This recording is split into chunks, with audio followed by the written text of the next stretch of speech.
Thank you, BK8 Mom. Girl, I just did it today. Okay. It was a quick style. We're talking about your hair, Grace? Yeah. Yeah, your hair looks really good. Thank you. What is this? We need all the details. Is that okay, all right. This is a ponytail clip-in. Got it from Amazon. Y'all know Amazon's the plug. I'll definitely include a link after our live. Actually, I saw a video not too long ago. I think it was a reel of someone who bought a wig off Amazon, and it was horrible. Like, it was one of those not as advertised. Girl, it is a hit. It's a hit and miss. That's for sure. You be like, that's why I'm happy to have that good return policy, because if it ain't working, it's going back. True that. Well, this one's working. We like it. Thank you. Thank you. Jacqueline, mature heel. Yes, this is not my hair. It's a clip-in, girl. It's a clip-in. This is not my hair. Hair in the front. A little help. A little. The cousin in the back. We're in protective mode. The cousin. Mm-hmm. You're right. The first times. You say it's always a test run. What's funny is that we did 2 different test runs and we didn't have any of these issues.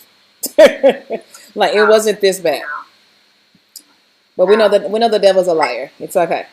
Right. We texted this earlier today, y'all, like literally an hour ago, and it was all fine. We're like, oh, we're good. We got this.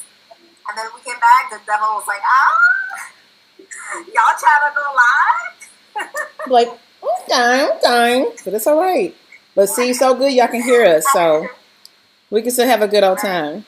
Oh, not Jen. See, I'm just now seeing that Jen Kiss fan on screen. You better show that black love. Did I? Did you? When did I do that? Or was it off screen? In front of the people? Yeah, it showed on YouTube. It's frozen on that part right now. What?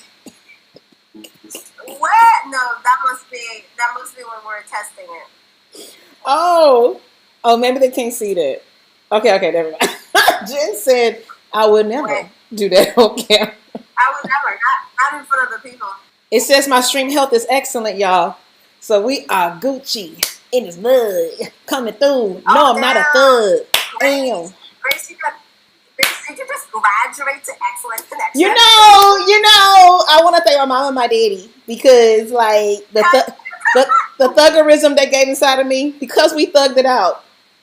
It says I have excellent connection now. You can come sit with me, girl. Yay! Hercules! I'm so happy. Alright. I got a really good question that I want to take. First of all, now I just remember I never finished my thoughts. Barnes247, shout out to you for buying my Piece of Paradise box. If you want to get your own self-care box, the link is pinned somewhere. Just a little shameless plug. And she has a question. She has, how can we, as your subscribers, help Black influencers get more recognition and brand deals? What's the person's name that asked that? Barnes247. She's going in deep. Barnes247. May God bless you abundantly. Because that question right there, it shows how much you care. I like it. I like it. Not only did she buy my box, and she's asking, how can we support you? So we need to answer that. How can the audience support us? Your blessings are real big, 247, just so you know. Barnes! Okay. Well, Jen, she asked it on your channel, so go ahead and go first then. All right. I think there's a few ways that the audience can support. There's the free 99 way, which is obviously watching, liking, sharing our content, and also sending it to people that it would be helpful to. That's one. And I would say in terms of like brand deals, I think the audience has such a deep voice when it comes to us sharing content, sharing products or whatever, because they get purchased through our links, because then now we'll make a little commission off of that. It's not a lot, but anything helps. So that's another way. If you are already going to buy something, making sure that it's through a creator's link.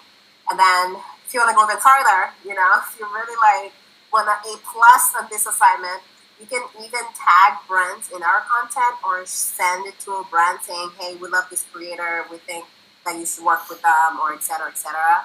I think that will go an extra mile as well. So those are the things that I would say. And if we come out with with products and stuff, of course, then another way to show support is by purchasing the things that we come out with, like your self-care box, piece of paradise. Gonna put that in as well. So those are the things that I would say. I don't know if you guys want to add anything else. I would like to add something, please, if you don't mind. Okay. So first of all, I do definitely appreciate y'all saw Jennifer kissing her husband. That was on camera, Jen. Oh God. Somebody just said it. Okay. Let's not. Okay. No, yeah. So a way to support your fellow YouTube content creators. Everything Jen said. I would also like to add in something that I feel like we're all experiencing right now is whenever we are, sprinkling in some new content that's not a part of our regular niche. Like for instance, we all started off natural hair, but you all notice that we all also are transitioning, or not transitioning, we are adding in other stuff that we love to talk about and we have a voice in. So I would probably say that when we are bringing in new content, just support that as well. I'm not like by force, but like take a chance to watch it, because even if it's not a twist out video or wash and go video, but it's a video about, the ups and downs of melanin or the struggles of being productive, it's still something you possibly could still relate on. So like, just give it a chance and watch it. And you might end up being like, you know what? I actually like that. Because I have seen, God's so good. I've seen some of you have left comments when I started doing vlogs. And I can count how many times I've seen people say, I wasn't even going to watch that, but because it wasn't, about hair. But I just said, I'm bored. So let me just take a chance. And I actually liked your vlog. And I was just like, well, thank you, Lord. Okay, I'm happy you liked it. And there's plenty more to come. Okay, so I'll probably say, encourage your fellow content creator by also embracing the new stuff that they show. Now, if it's just completely whack and you just don't like it, it's A-okay. You can tell them that too, because that helps. That helps them know, like, okay, wait. A lot of y'all not feeling this. So let me try to reevaluate, go back to the drawing board, But just realize that a lot of us have strong passions in other areas, other niches, other type of content that we just hope can bless y'all. So just definitely embrace it when you see a thumbnail that might not be about the type of stuff you normally see from that person. I will also say, wait, can y'all still hear me? Jen, Toya? Okay, good. Can you hear me? Yes. I will also say when you see content creators that you've been rocking with for a minute come out with like their own type of line, like their own type of merch. Definitely, and I'm not just saying it because I have my own line. I do. It's called thatnaplife.com, and LaToya have hers as well. And I know she's going to talk about it, but just in case, LaToyaEbony.com. Okay, but whenever we have like merchandise and we put out this what we would call our baby, right? Because it's all us, with a designer behind it, the owner, the pusher of it all.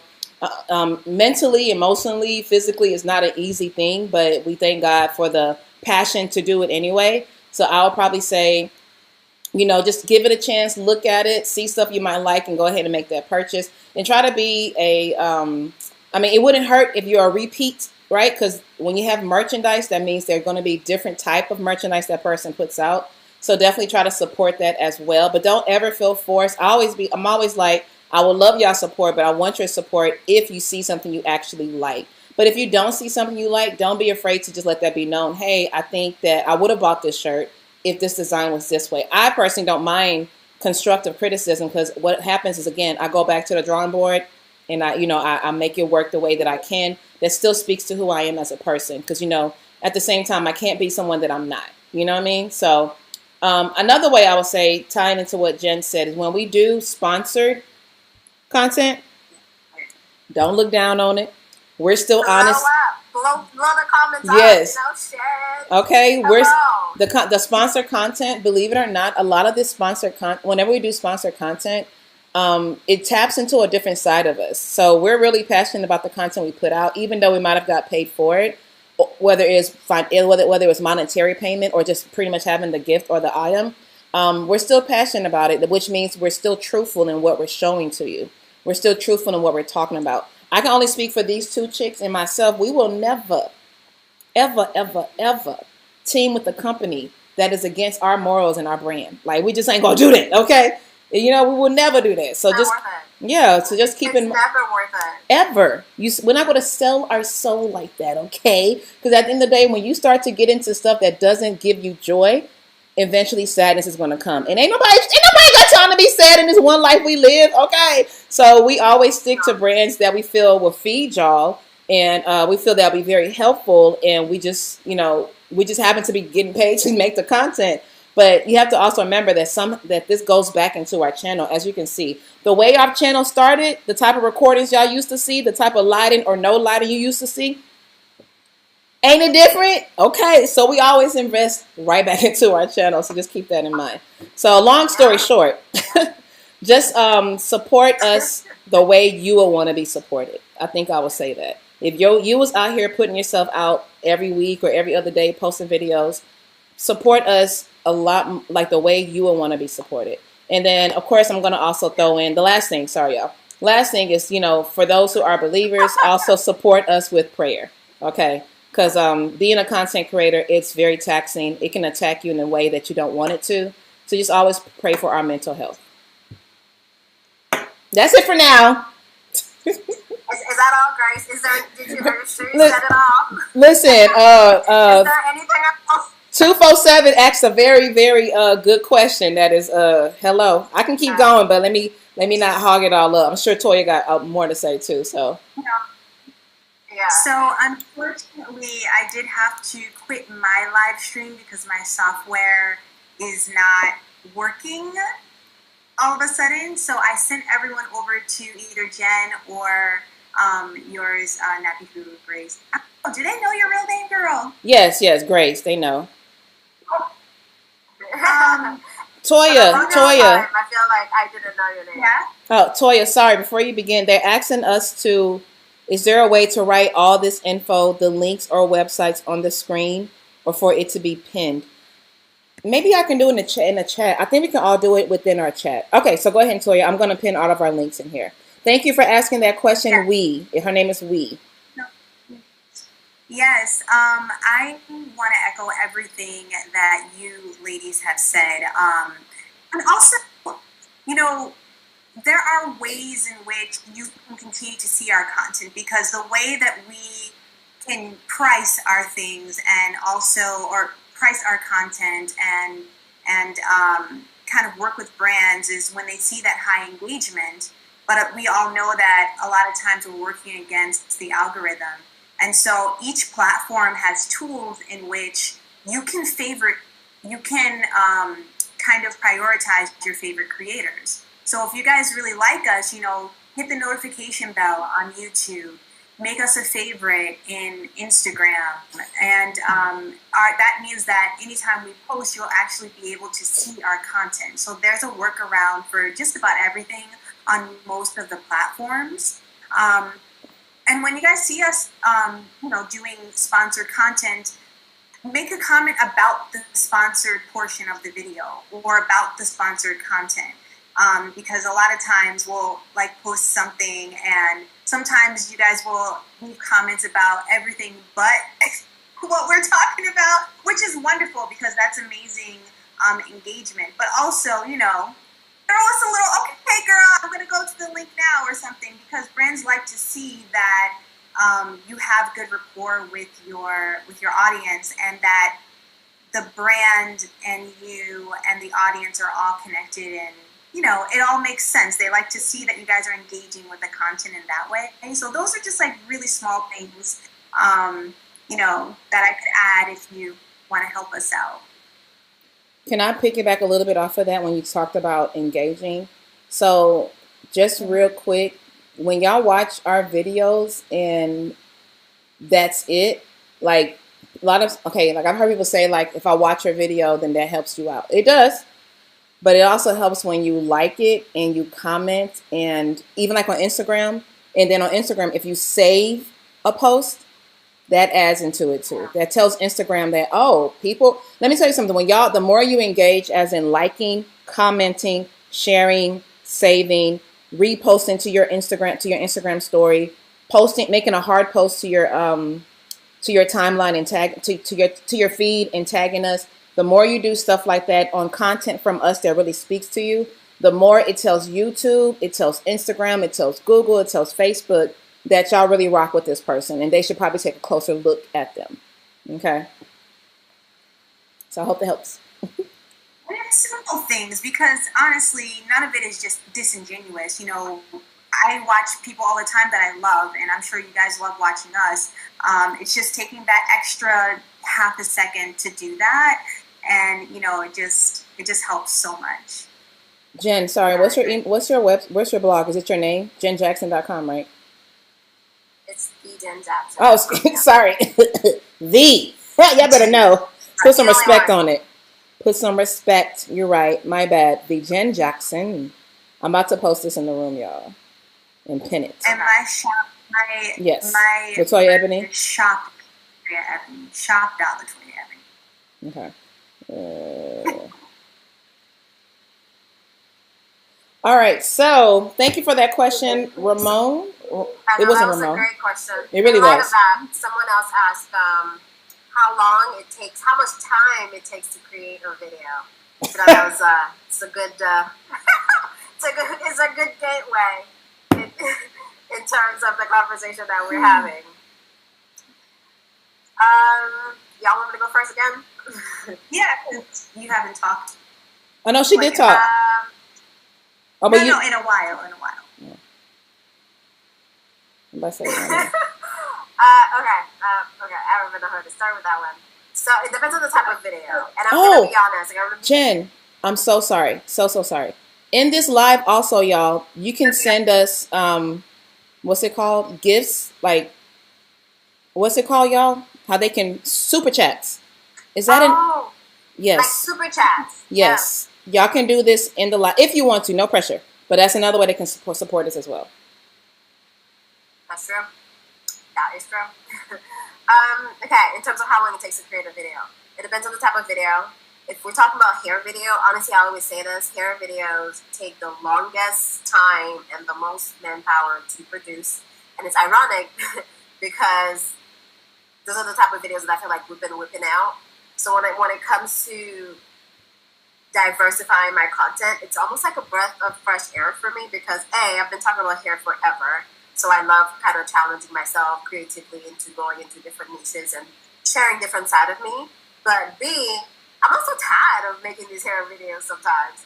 Let me tell you something. I'm in my bathroom with the camera plugged in, damn near getting electrocuted to get these shots. So that's like part one is the washing, conditioning session and maybe styling.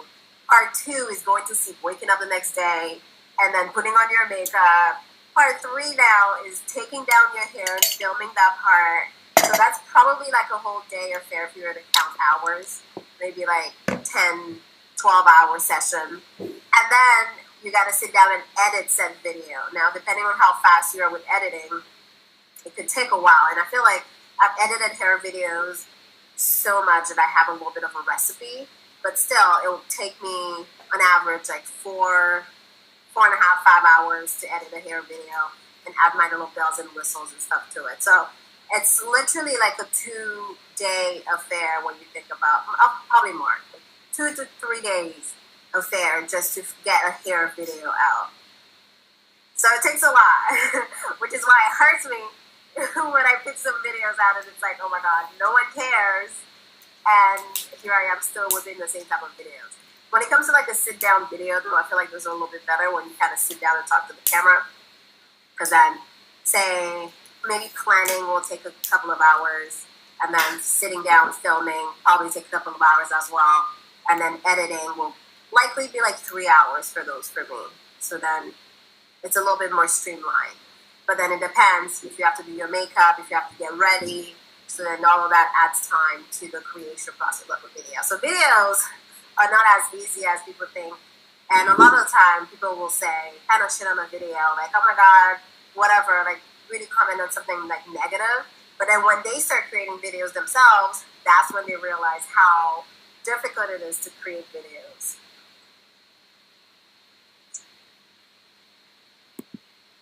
Agreed. That's what I was saying. Okay, Melanin Drawhan. Sorry, I'm going to answer the question too, but she just asked, what is super chatting? Is there something wrong with me? I don't have Instagram. Nothing wrong with you, girl. You ain't got to be on Instagram, girl.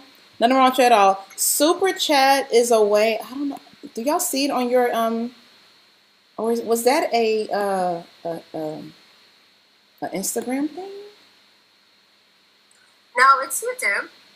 Do y'all see it? Let me look at it from my phone because I don't see how to even have one. Oh, okay. So this is my phone, y'all. It's an iPhone. Yeah. Okay. So if you like text something, can y'all see me? There's a delay, so I hope you can see my phone. But if you text something, wherever you're texting, if you're doing this from your phone, before you start texting, oh, actually, it's on the desktop too. You see that icon with the $? You can send a super sticker or a super chat that will support our channel, and it will also push like your comment to be more magnified above everyone else's. And so will the super stickers, an animated animated image. So that will give more recognition in the comment section. So that's what basically a super chat is, a way to just, put little dollars in our pockets that we always invest back into our channel, and it also helps to pay some bills. Okay, thank you, Lord. Just being honest. So yes. Soulful Sheena Jen said, try it again. Soulful Sheena Jen said, Soulful Sheena to Jen. She said, "Your wash and go." She said, "Your wash and go though," and hand clap emoji. Okay. Thank you, girl. Thank you. What was the question? I didn't talk so much. Oh, how long it takes? To create a video. Yeah. If I'm creating a hair video, it depends. If I'm trying to do the most, as in I want to catch me washing my hair, or I want to catch different angles of me styling my hair, if it's a styling video. So let me rephrase that. If it's a styling video or a wash day video, and I'm trying to catch many different angles, that can take anywhere from like maybe 2 to 4 hours or so, maybe even 6. It just kind of depends. If it's a video that requires the next day results, then that's a whole day. Maybe even 24, 48 hours. It just depends on the vibe.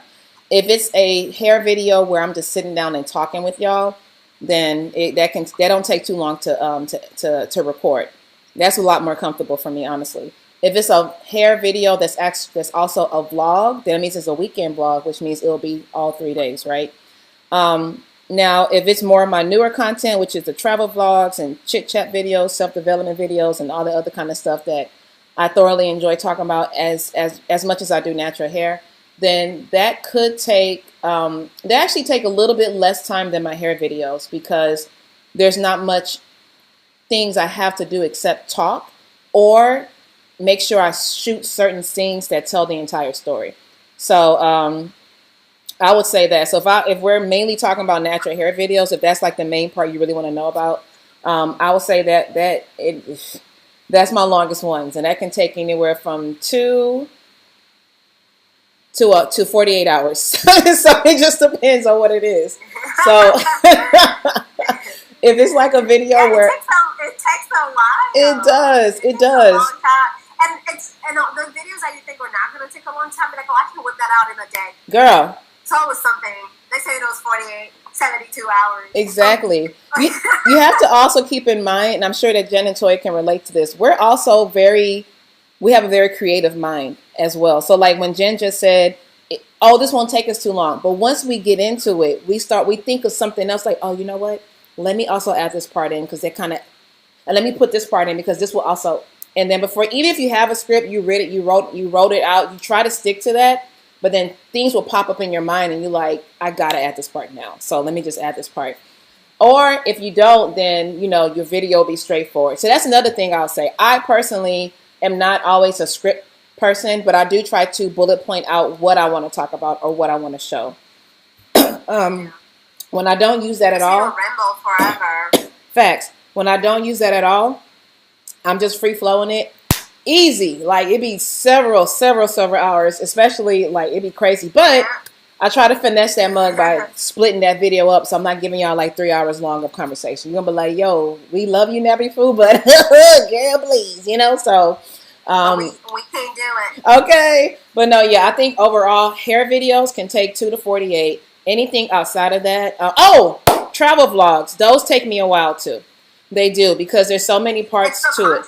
it. It is. It's the content But itself. you just have a lot of footage that you have to go through, and Facts. you want to tell a story with. Facts. At least for me, I don't like to just slap vlogs together At so all. I'm like Right. thinking about how I want a video to be even before I start filming. Yes. And then you film a ton of footage. Tons. And then you're like going through like, oh my god. And Yeah. I can't do the people like that. So then you're chopping down all of this footage. So Very true. Very true. Can be very long when it comes to Girl, we're not even gonna touch on the editing, Jen, because we all know the business, okay? For real, that listen, I would rather record all day than to do the editing part. But yes, no, Jen is dropping some absolute truth. It's very, but let me not scare you away, because in case you want to become a YouTube creator. When I first started, it didn't take me long to record, because I didn't have all this different stuff and ways. I just simply hit record, did a little editing, posted, and that was fine. But as you grow in this field, right, you start to develop your style of doing things, and you start to develop a certain taste of how you want yours to flow. And that when you have a certain blueprint that you want to follow, then that could take a little bit more time, because you're trying to get yourself to the place that you are able to say upload and post, right? But if you're like, no, I just simply want to record and post, I'm not trying to do editing stuff, there's a tribe that will accept that as well too. Meaning that there's people that don't mind watching a straight video with all the dead space, all the quiet parts, no jump cutting, just straight. Like, you record and you post it. There's people that like that kind of video too. So don't feel compelled to, and with videos like that, it don't take that long, because you literally are recording, posting. That's it. But a lot of us come to YouTube. And it's also, I think it's also, I hate to cut you off, but I also want to, let the audience know, like, they are trying to become creators, that it depends on the platforms that you want to be on, too, right? So as you were talking about kind of recording and posting and going, that kind of really, TikTok came to mind for that, because it's raw, it's unfiltered, you don't want to edit, you don't even want to have a big camera, you want to use your phone. Facts. And that's the platform that really supports that. And I think with YouTube, there's probably an audience for the non-edited raw videos, but part of me just cringed just hearing that, because me, I like the polish, I like the nice videos when it comes to like creating videos. It's not just putting the information out there for me, it's the creation process. Me putting it together and for it to look in a way that appeals to me. Because then if I can't sit and watch my own videos, then I'm not posting it. Oh no, yeah. So it depends on the platforms that appeals to you too. Because you don't need to be on every platform. You don't need to be on YouTube, Instagram, TikTok, Pinterest, You can just pick what appeals to you and go hard. Facts. I completely agree. So I think at the end, like, when it comes to, I guess, just to go back to your original question, how long it takes, it depends on the content you're recording that day. Hair videos will take you a while if you are actively doing stuff to your hair. If you're just sitting down and talking, 10 tips to have the best twist out, and you're not demonstrating the tips at all, then those will take a little bit less time. But what takes the most amount of time, like Jen already touched upon, is the editing. That's the part that takes us several days, to where we have emotional moments where we're just like, I need to step back, you know? But when it all is done and it comes together, you're like, it was so worth it, you know? Because like she said, we have this creative brain that when we see our vision come to life, it just makes you be like, okay, all right, there's a method to the madness, and it's okay. Yeah. Before we move on, I want to give 2 shout-outs. LaToya, I know you're going to go. Quickly, shout-out to Samira Cut, because last Christmas she bought 5 of my self-care boxes. Woohoo, Samira Cut! God bless you, sis. That's not a real MVP. That's a real MVP. That's a supporter. Right? That's a wonderful supporter. Shout out to PSR. I think, to be honest, she's always in my comments, and I just lost that. She just donated to. She gave a super chat, I guess. Is that what you call it? Super chat. She gave some money. So thank you, girl. I appreciate you. Okay, you go now, Toya. Sorry, I want to do a quick shout out too. I'm so sorry. Thank you, Jasmine Ogunyemi. Thank you for the super chat. I greatly appreciate it. As you bless me, I pray God blesses you too, girl. Yes, indeed. Oh, there it is. PSR076. Shout out to you, girl. Sorry, Someone Toya. mentioned, no worries. Someone mentioned my fashion videos and hauls, and since you guys have covered hair, you know, when it comes to different kinds of videos, there's a process for all of them, right? So there's the research part, and the research for that, it varies depending on what kind of video you're doing. For me, if I'm doing, say, fashion, I'm researching trends. I'm looking at other people's videos to see, you know, if there's any kind of gaps in the content space that I can add my 2 cents to. I plan my outfits ahead of time. You know, there's also a portion in which I'm taking photos of my outfits. So this happens a lot of times before I even record the video portion. So I'm researching, writing like potential title ideas, taking photos, getting my outfits together. And then I get on camera, and I sometimes have 2 separate days, but I try to do this in the same day where I have my B-roll and I'm trying on all of the outfits and showing them and everything. And then I have my A-roll where I am explaining what you're seeing in my B-roll. So that's kind of like a split screen where you guys can see me try on the outfits, and I'm talking about the tops and everything. Fashion videos also are the most expensive to create because, you know, the trends, they change, and if you want to stay up on the trends, then you're constantly buying new things to update your wardrobe, and the links, after a while, they expire. Whereas with hair videos, you know, I can buy something from Shea Moisture that's going to stay on the shelf forever, so the longevity of those links lasts a lot longer, and I don't have to necessarily buy as many products to get a good result. So it's a very different process for me.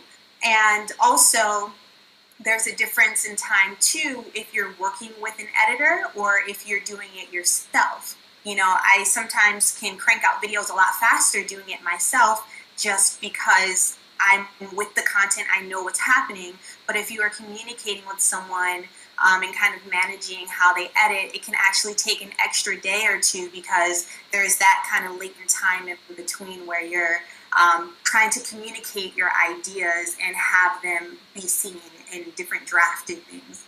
And then after that, for me, especially fashion videos, researching the links, making sure you guys can shop from them, making sure you can see, you know, what's on the retailers' websites, thumbnail design, optimizing the video, and then you hit record. So, I mean, then you hit publish. So there's many steps, and a lot of those steps, they do cross over, but I would definitely say that fashion videos are the most expensive, and for me, the most time-consuming. If I want to have like a really nice thumbnail and I want to, you know, take photos and things like that, whereas hair, I can kind of just be in my room. So those are very laborious videos. Yes. A couple of comments. It's okay, but we love it. We do it for the culture. We definitely do love natural hair, y'all. But the business side of it is a totally different thing that we're eventually going to chat on, talk about. Sorry, I wanted to. Okay, sorry, Jen and Toya. Let's take a step back because we are basically crossing audiences, and some of your audience might not know me, some of my audience don't know you, and so forth and so on. I say that because it's true, but also, I just saw it. Oh, Kalina Glory just said it. She said, I'm not familiar with the lady that's speaking.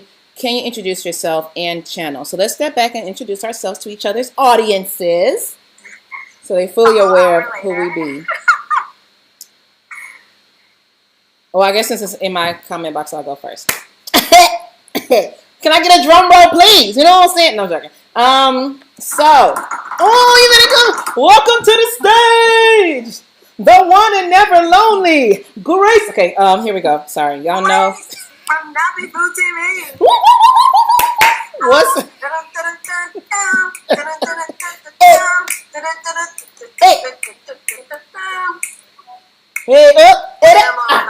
music.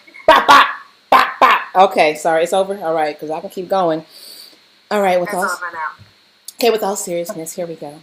My name is Grace. Okay, last name is Olubumi. Don't say it much in any of my videos, but if you know, you know. Okay, born and raised in H-Town.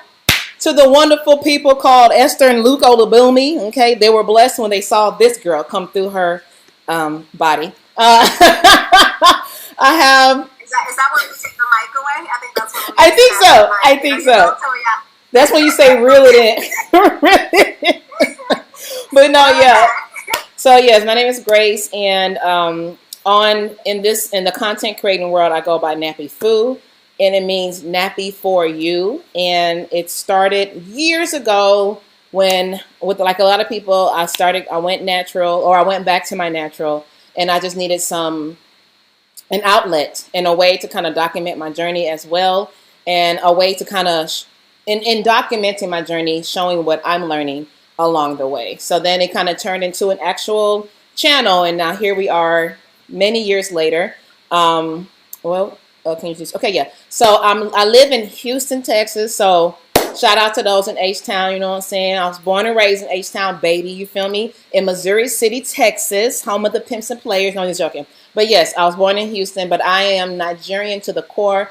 I always say my mom and dad brought Nigeria to my house, because the way my mom disciplined me, the way they raised us, from the food we eat to the way we dress to the way we talk, they made sure we was as Nigerian as we could be in this here America. So on my channel, it is natural hair based, right? That was where I started from. But like with everything, one thing always includes many parts to it. So I do now include self-help type of videos, like mental health, self-development, organizational videos, productivity videos. I love doing travel vlogs. You know, travel is a love language for me. Faith-based videos. Y'all know I love talking about God all day, every day. What else I be doing? And really, I just do, it kind of just speaks to who I am. That's kind of the space that I'm in right now. I'm giving content that speaks to who I am. There's many layers of me, and I'm at a place in my life where I'm not afraid or shy to show it. All I can do is put it out there, and if you receive it, great. If you don't, it's still great, because I'm going to continue being myself, right, who God called me to be. And then I'm on all platforms, but I'm mostly active on YouTube, Instagram, TikTok, and Facebook, actually. So what else I need to talk about? And that is, as far as my status go, I'm temporarily single. I have 3 older brothers, and I have several nieces and nephews, which y'all can see in some of my vlogs, so make sure you check it out, okay? And what else? I guess, are we going more detail than that? Like what we do for a living? None of that, right? Okay, we'll leave all that alone. That's it. Next. Well said. Thank you. Hey y'all. My name is LaToya. I have 2 different channels, LaToya Ebony Hair and LaToya Ebony. So you can kind of guess. LaToya Ebony Hair is my primary platform, and it's all things hair, natural hair. I also have 4C hair. So, you know, whether that's hairstyles, controversial topics, conversation, anything like that, anything related to hair, hair care, wash days, wash and goes, all that, it's going to be on LaToya Ebony Hair. And LaToya Ebony is more of me and fashion and beauty. So fashion, beauty, vlogs, essentially, lifestyle, really. And I am also a wife. I am a mother. So you'll see my husband, you'll see my son pop in and out. And I'm an actress. I am a professional SAG-AFTRA actress, as well as Equity. And SAG-AFTRA is the union for professional actors, and Equity is the union for theater actors. So I have been acting for a very long time, and I sometimes will include you guys on, you know, some of that acting journey as well. So yeah, that's basically me in a nutshell. I'm also on Instagram and TikTok at LaToya_Ebony. And I do a mixture of fashion, beauty, lifestyle there as well. Oh yeah, lifestyle here too. Yeah, I forgot to mention it. No. I thought you were gonna have a 3-paragraph essay, like. What are you trying to say, Jen? Like Price. Well, you know what? Let me add another paragraph. I do lifestyle too. Thank you. It wasn't me. It was Petty Jen. Well, we don't want her showing up right now. No, I'm joking. Hello, hi. My name is Jen Jackson. The Jen Jackson all over the internet, Instagram, TikTok, You better let them know. Pinterest. Where else? It's probably it. Facebook too, right? I've been creating. Sorry. Are you on Facebook too, right? No. Yeah, Facebook you are. too. You're right. See? I almost forgot. Been creating hair videos for nearly 12 years now, a really long time. I started my channel as a way to cope with my father's death, actually, and also as a way for me to take care of myself, because at the time I was just, out of bed, very depressed, and I had let go of who I was, and I was like, you know what, I got to start taking care of myself. And it's funny because I feel like I felt very indifferent about my hair back then, but then it's almost like my hair saved me, carried me through hard times, and it was just us talking to each other, chatting it up. And I had to let her know that I didn't like her at the time, and she was like, well, I don't like you too. And I was like, okay, well, what you gonna do about it then, sis? And that's how it started. We're really fighting each other at first because I wanted her to do things that she didn't want to do. And she's like me, she doesn't like to listen. So I was like, why don't you just listen? Why don't you just stay straight? And she was like, that's not in my DNA. So it was very interesting beginnings, but now we are in harmony with each other. Okay, we like each other very much. And yeah, I've been creating hair videos for a really long time. However, lately I feel it in my heart to diversify more, to just share more of me, more of my journey, where I am in my life. I am a recently full-time creator. Quit my job back in August, so I've been trying to make it work. And what I'm realizing is being a full-time creator is a lot about mindset, as much as it is about strategy and doing the work. So I want to share more about just mental health, mindset, and just entrepreneurship in my platforms. So that is basically who I am in a nutshell. And on Instagram, I do create a little bit more beauty and lifestyle content, but we're going to bring that over to YouTube as well. Just like more storytelling too, just things that challenge me a little bit more creatively.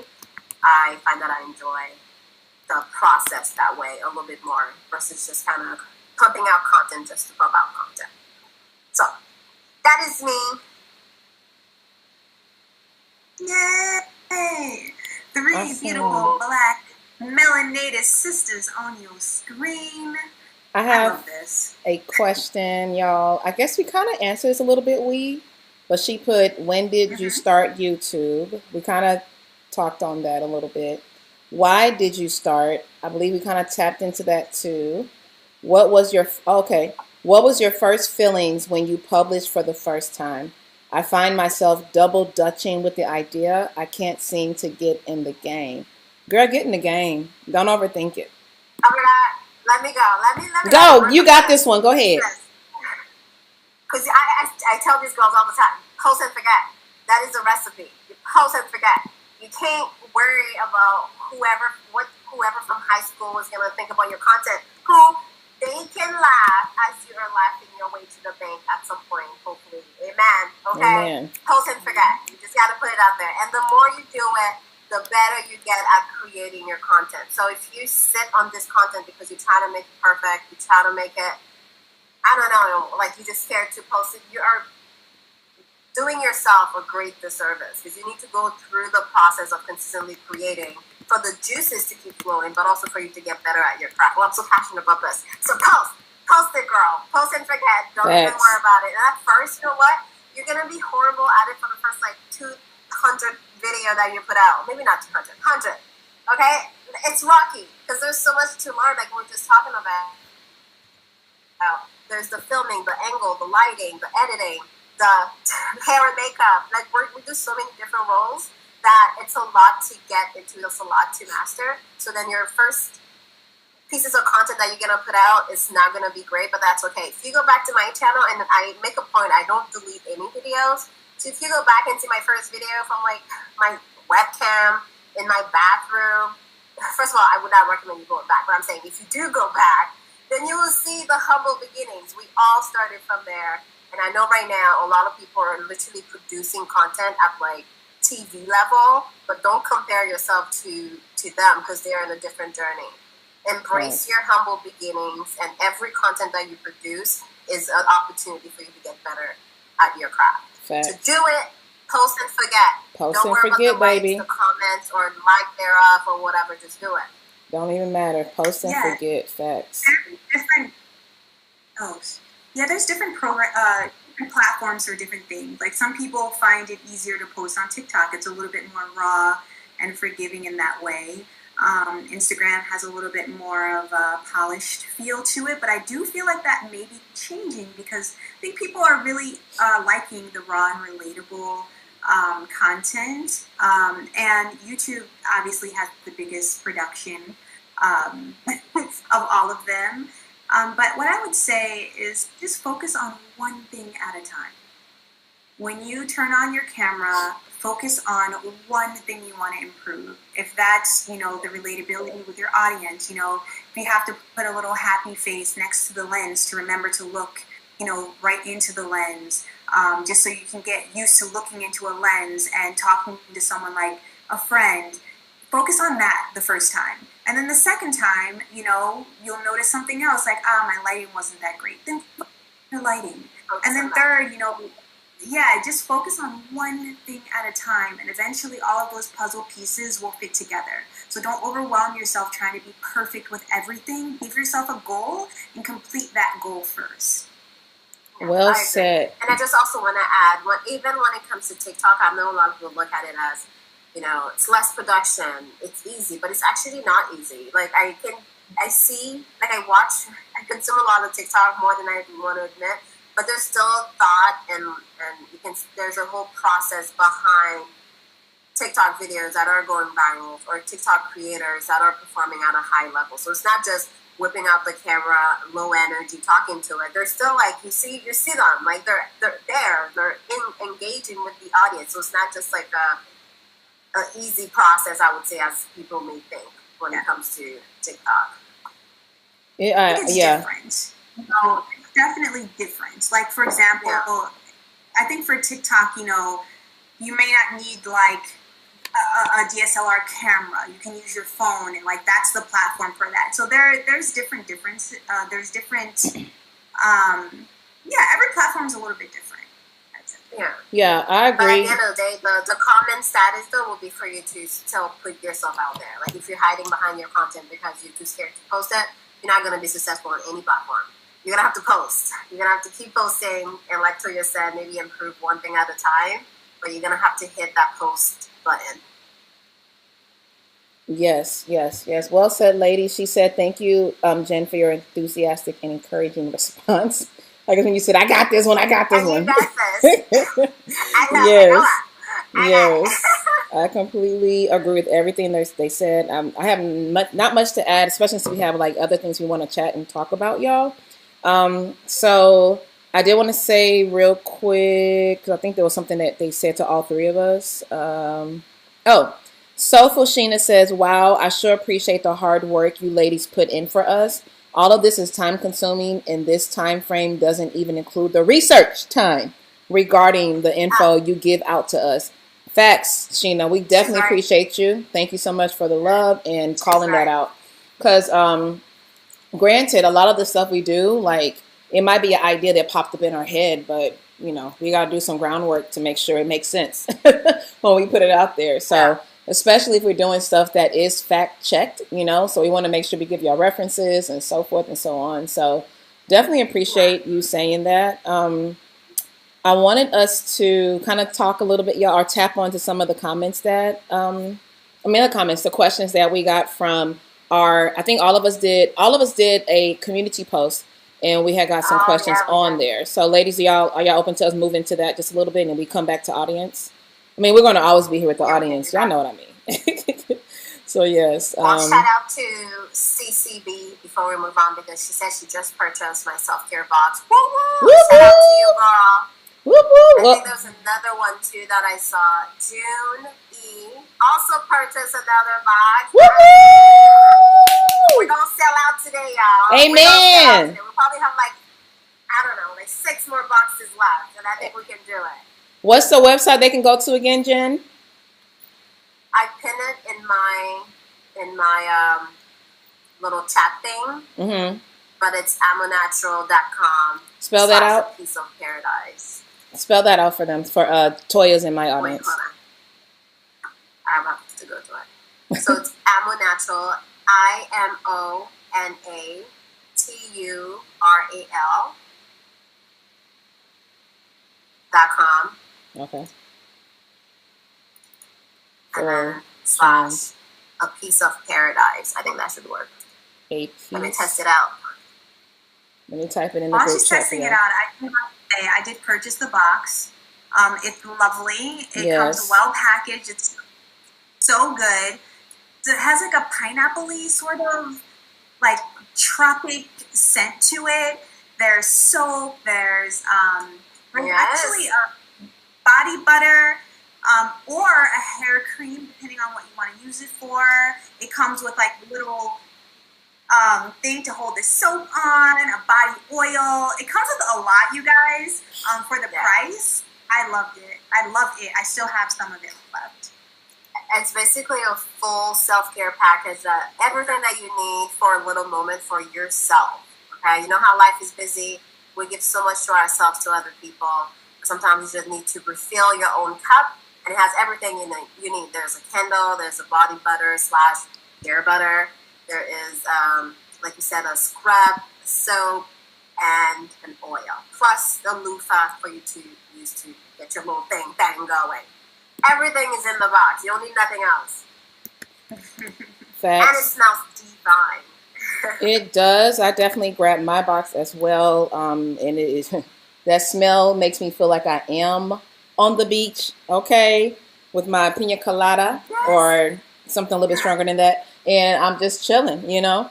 So, yeah, definitely really enjoy it. And speaking of that, since we all kind of do have merch and items that we would love for y'all to look into and purchase, definitely check out Jen's IMO Natural. So, again, the website is www.imonatural.com / a piece of paradise. I just posted it in the chat box, y'all. And I also have a pinned chat that take you to LaToya Ebony's website for you to check out her merch store. She has awesome shirts on there. One of them she's currently wearing. If you want to show it, Toya Warrior. Yes. It's a little bit of a delay. I'm going to stay here.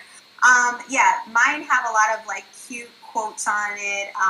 Natural hair inspired. Some of them are very fitted. Some of them are kind of your traditional shirts and traditional fit. I also have mugs, and I also have cropped sweatshirts as well. I'm going to brag about you too, Grace, in a second. But yeah, I have colors: red, blue, black, white.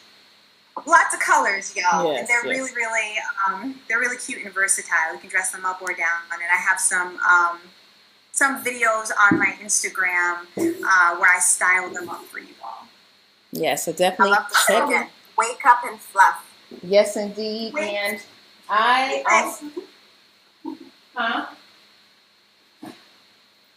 as y'all know, if you don't know, I don't know where you've been. Okay, we talk about it all the time, especially in my Vlogmas videos, which we're all doing Vlogmas. So make sure you check that out, y'all. We got a lot of stuff we doing. We thank God for the ability to do it. Okay, but yeah, definitely check out LaToya Ebony's site. Check out Jen's, and then I also have my own thatnaplife.com. Okay, you gotta go check it out.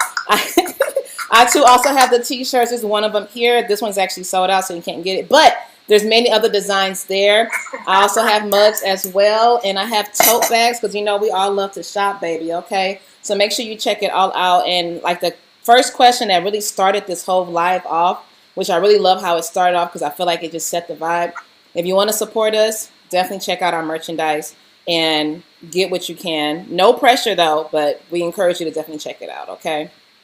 So I'm just. Oh. I wait. Hold on. because yeah, she has mugs as well, her tote, and both of our merch lines are different, right? Mine right now is a little bit more understated with quotes, and Grace is very vibrant, full of color and font, and very, very fun.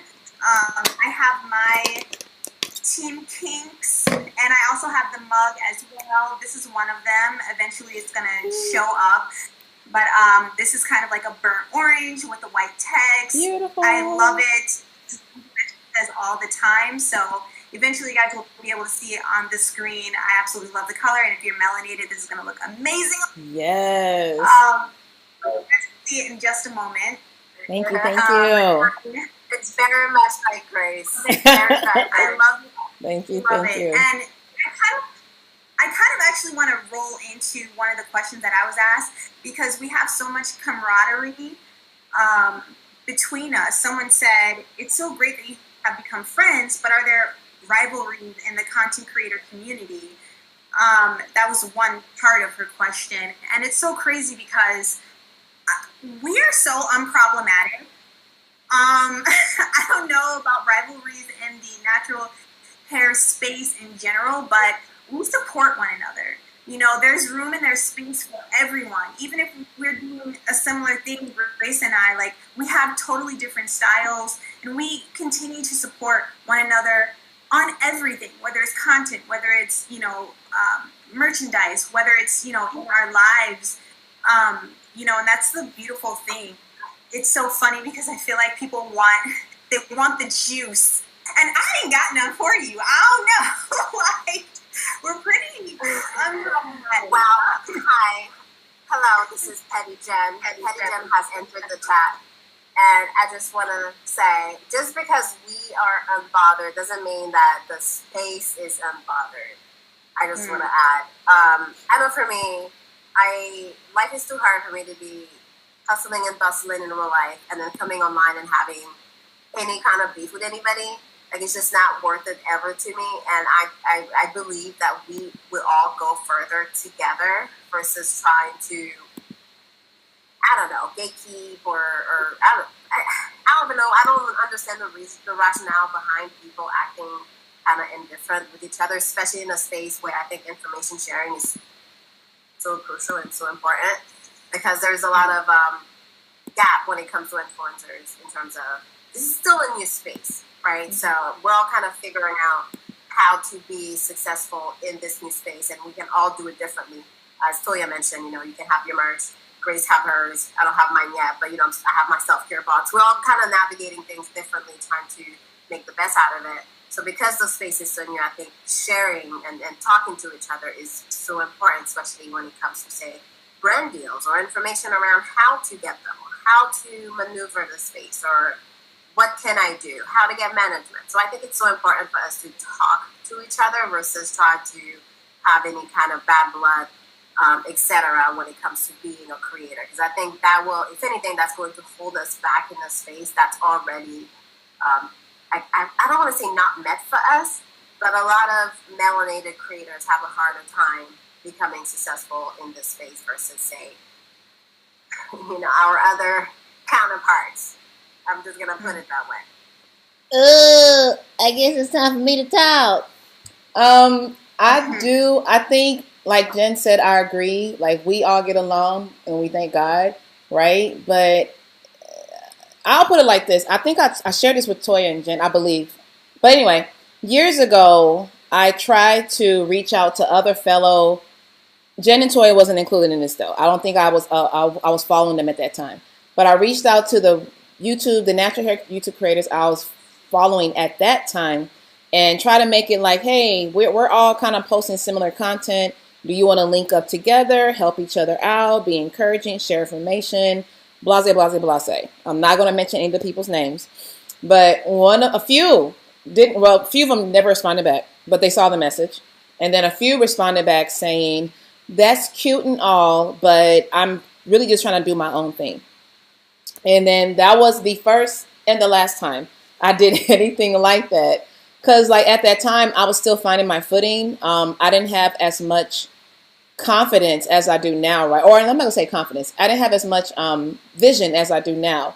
But I also want to say, but at that time, I still saw how important it is to have a community of people who we all do similar things in our own way, but it's similar, and we can help each other by working together. Like Jen said, even if it's simply sharing information. Hey, you work with this brand. What was it like working with them? What did they try to charge? Would pay you? Da da da. Like all this sharing of information can go a very long way in this industry. So I think as far as rivalry or any type of animosity or any type of competition, that is there. That is there, but it's not amongst this group right here by God's grace. But it's there, even if it's not put all the way out there, right? Because there'll be people who will do. Should I go there? There'll be people that will pretty much do like a video that might be so very, very, very, very, very, very, very similar to yours, right? And you probably like, that sounds so familiar. Oh my gosh. But there's absolutely no shout out, no call, no recognition to you, no credit whatsoever. But what can you do? You're like, well, okay, it's cool. I mean, it is what it is, right? Not looking for recognition, but it will be nice. You know, it will be cool because I'm like 9.99% sure you probably saw that on my page, but nonetheless, it's all good. I just make sure that I don't do the same thing. If I got it from somebody else, if I got the info, the idea from somebody else, is always a shout out. Why? Because in the end, that now drives traffic to that person's channel, and it's just all love. So is there rivalry? Is there competition? Yeah, there is. Does it need to be there? No, it doesn't. And I don't see it ever going away. People just have this in their mind that instead of looking at a fellow natural hair content creator or a fellow lifestyle content creator as someone you can team up with, they see that someone they have to just go against. And I'm like, that doesn't make any sense, because if we work together as a black content creator, already we have with the brands, they already don't work with us as much as they do with non-black, right? They don't pay us as much as the non-black content creators get paid. But, and y'all probably seen a lot of videos that talk about this subject. If we all band together and get our numbers to be like, hey, if they not gonna pay this, don't take that deal. It'll be a nicer and brighter place for us. Okay, it'll be a place that I agree. It'll be a place that people that are full-time content creators like Toya and Jen will be able to. I mean, many people want to be full content creators. Many people of color want to be, right? But it's a little bit more challenging for us because we do have to factor in the fact that we don't get paid as much as the non, right? So that's why when I think someone had asked a question of, I forgot what it was, but it's like, okay, like on TikTok, going viral or having your channel pick up a lot of audience, it's very different. Like, it's like you might have somebody who come on there and do, y'all seen it happen. This girl, like the girl with the renegade dance, right? Her videos got viewed, but then some Caucasian woman did the exact same dance, and she ends up on Ellen DeGeneres' show.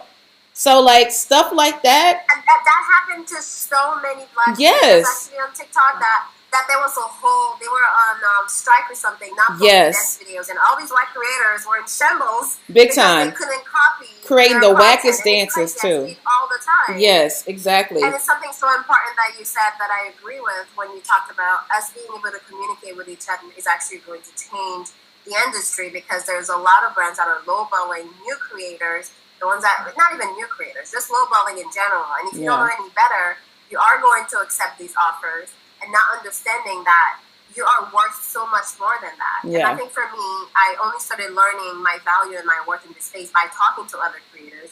And I'm very grateful to the ones that were willing to share. But there were, like you said, Grace, there were so many creators that you would slide in their DMs, ask a question, kind of really, trying to navigate the space, and they would ignore you, not say anything, give you these one-word answers, and it's like, okay, go back, whatever.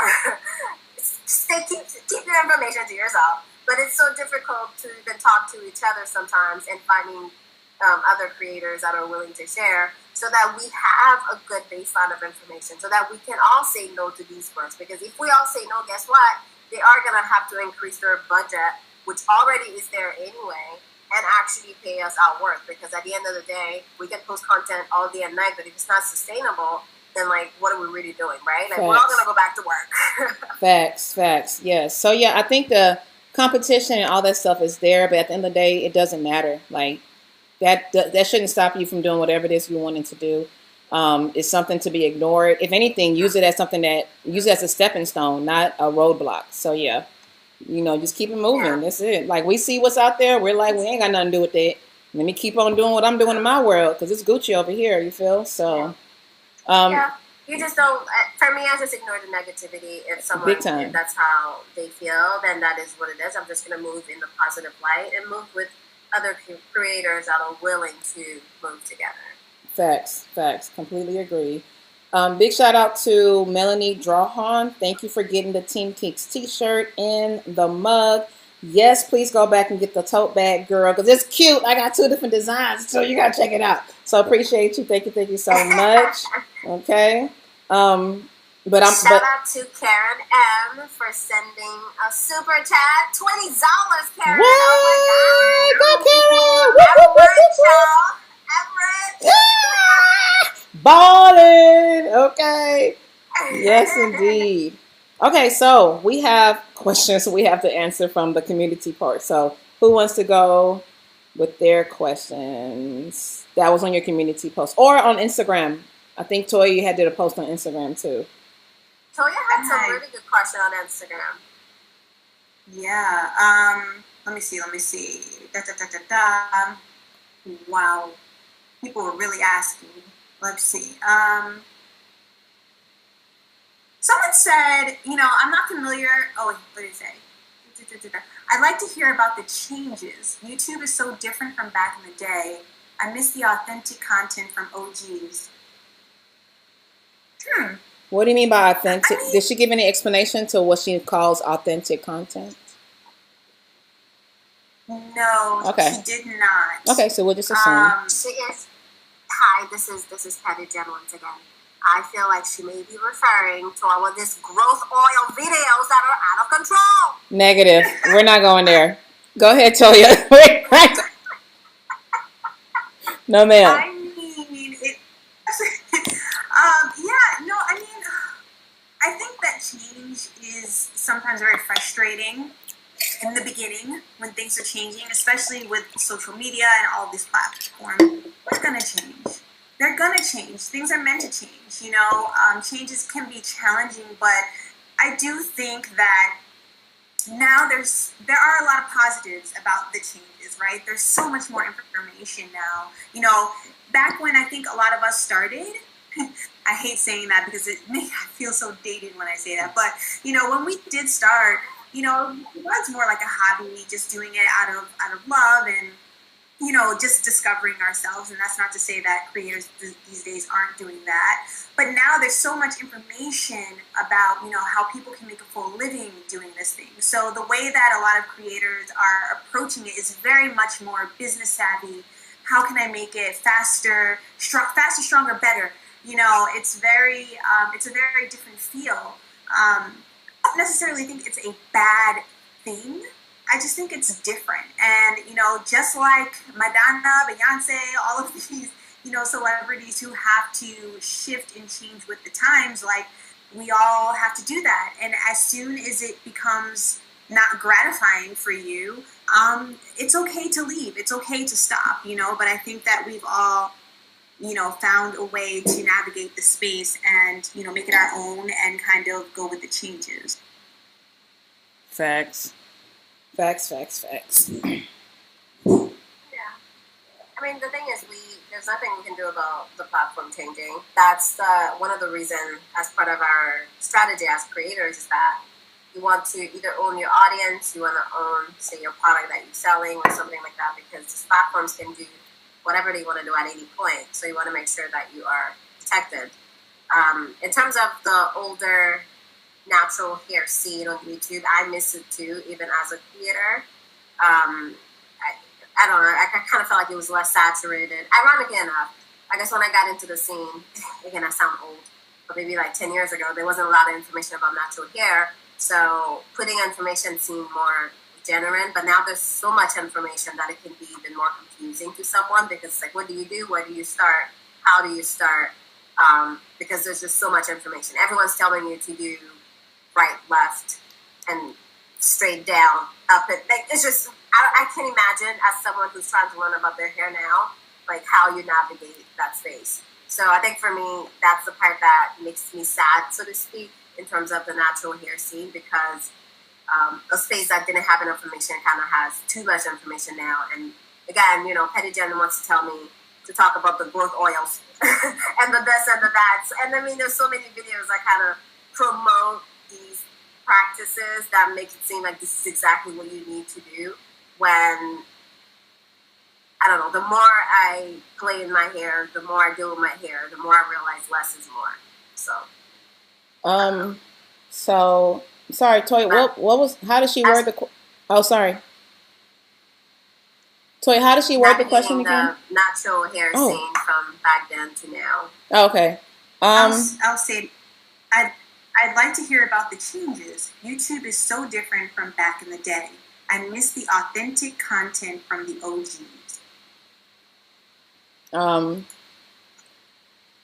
I think it's good that there's a lot of information. I think it's a lot of good.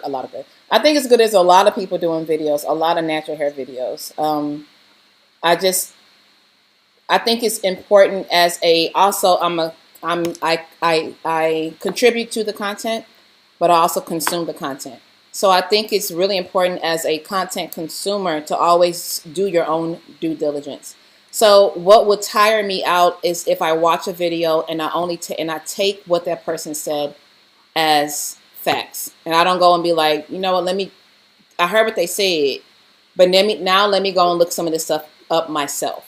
I think that is something really, really important. So that's why I kind of don't necessarily agree with like putting, not necessarily, I'm not saying it's what you're doing, but like putting blame on the content giver. There's nowhere to necessarily put blame, but I think you're only responsible for how you take in the content and how you apply or don't apply the content. So I think that's kind of why I'm not necessarily against, or not really against. I like the fact that when I type in natural hair, tons of videos pop up, because I also have a way of filtering out, right? I have a way of filtering out the ones that I know are just regurgitating the same information. They never did any research themselves. I have a way of filtering out the ones that are really just trying to push something to me. And then I have a way of just filtering out the stuff that I know I should just take for just entertainment purposes and what I should take for life application or natural hair application purposes. So I think that's really, really important. So when the person said authentic, I'm like, we're still here. Okay. You see 3 of them right here. But what are some tips, Grace, that you would give someone that is, say, new to consuming natural hair videos on YouTube? What are some tips that you would give them in terms of how to navigate exactly how you broke it down? Like, someone's pushing products onto you, or they're kind of regurgitating information, or someone that's actually authentic and sharing good information. How would you differentiate? So one thing I think I've shared with y'all before is that a lot of times when I come across a channel, I like to go to their videos from the very beginning, the older ones, especially as Jen put, if they're pushing a hair growth oil, right? I like to go to the very beginning. I just go to their channel and I put their videos in reverse, oldest to newest. And if that hair growth oil was not mentioned within that first year, maybe even if they have been on there for years, right? If it's not mentioned within the first, and this might not be the best method, but this works for me. If it wasn't mentioned in the first year to 2 years, then I'm just going to question whether or not that's the oil they use to actually grow their hair. And then if I go and I see that all they do is only hair growth videos, I'm probably not going to rock with that channel, because I just probably won't. I think it's important so the way I filter it out is, one, I'm going to start with my search keywords. I never really search for how to grow my hair. I'm searching for things that make it healthier, because like y'all already know, I say on my channel a lot, healthy hair does lead to retaining the hair growth, right? Because our hair is growing that 1/2 inch to 1 inch a month, but a lot of us, because I've even have experienced this, don't retain that growth, and that's where our problem comes in. So as far as the filtration of it, I go by, how has this person been presenting their information from the very beginning? Has it been consistent? Do they always give me what they used to call it in school, works cited? No, not works cited. Is that what's called? Works cited page, where you have all the references, the MLA form. Yeah. Okay, yeah.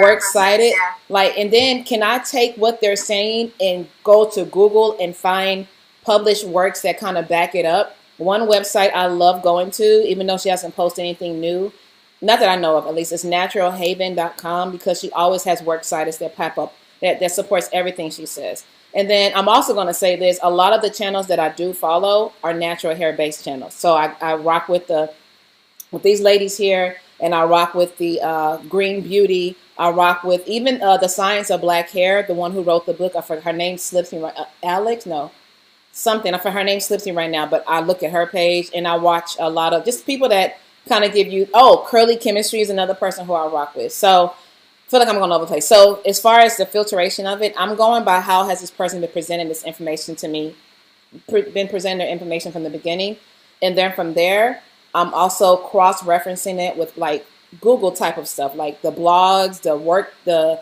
published articles and stuff like that. Hair science that can back up what they're saying. So 2 websites I normally would go to kind of look at what I just learned from YouTube is naturalhaven.com and Science-C. So it's science-y, hair science-c, science-y.com. There's so much references you can kind of look at and be like, okay, there is some truth to what this person is saying. A couple of studies support it. If the studies don't support it, then I'm just kind of like, I don't know where else to go with this.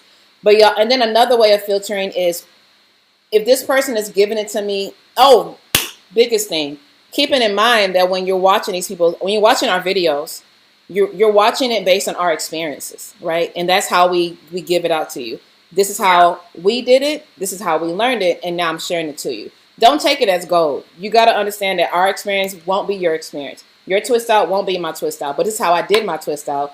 And you can copy if you want to, but you're going to end up modifying it anyway because your hair is very different from mine. So I hope that kind of answers the questions. I think it's how you're going into it.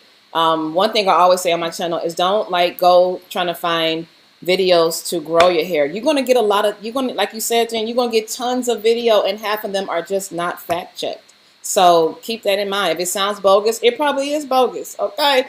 So yeah, I think it's important to look at the history of that YouTuber, and then whatever they're sharing, make sure you also do some research on Google itself and find some articles that could back it up, or even books. I probably will start with books. So yeah, the Hair Science of Black Hair, that was a game changer for me. I still read that mug. It still go hard. It's still very true to today. So definitely check that out. Hope that answers the question, y'all. One day, I don't know. You know, I'll be going. Oh, thank you. You went in great details.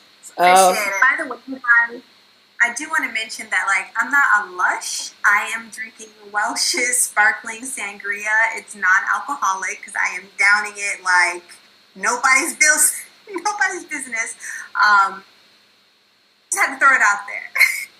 Is that your little disclaimer? Meanwhile, Okay. I'm just drunk, y'all.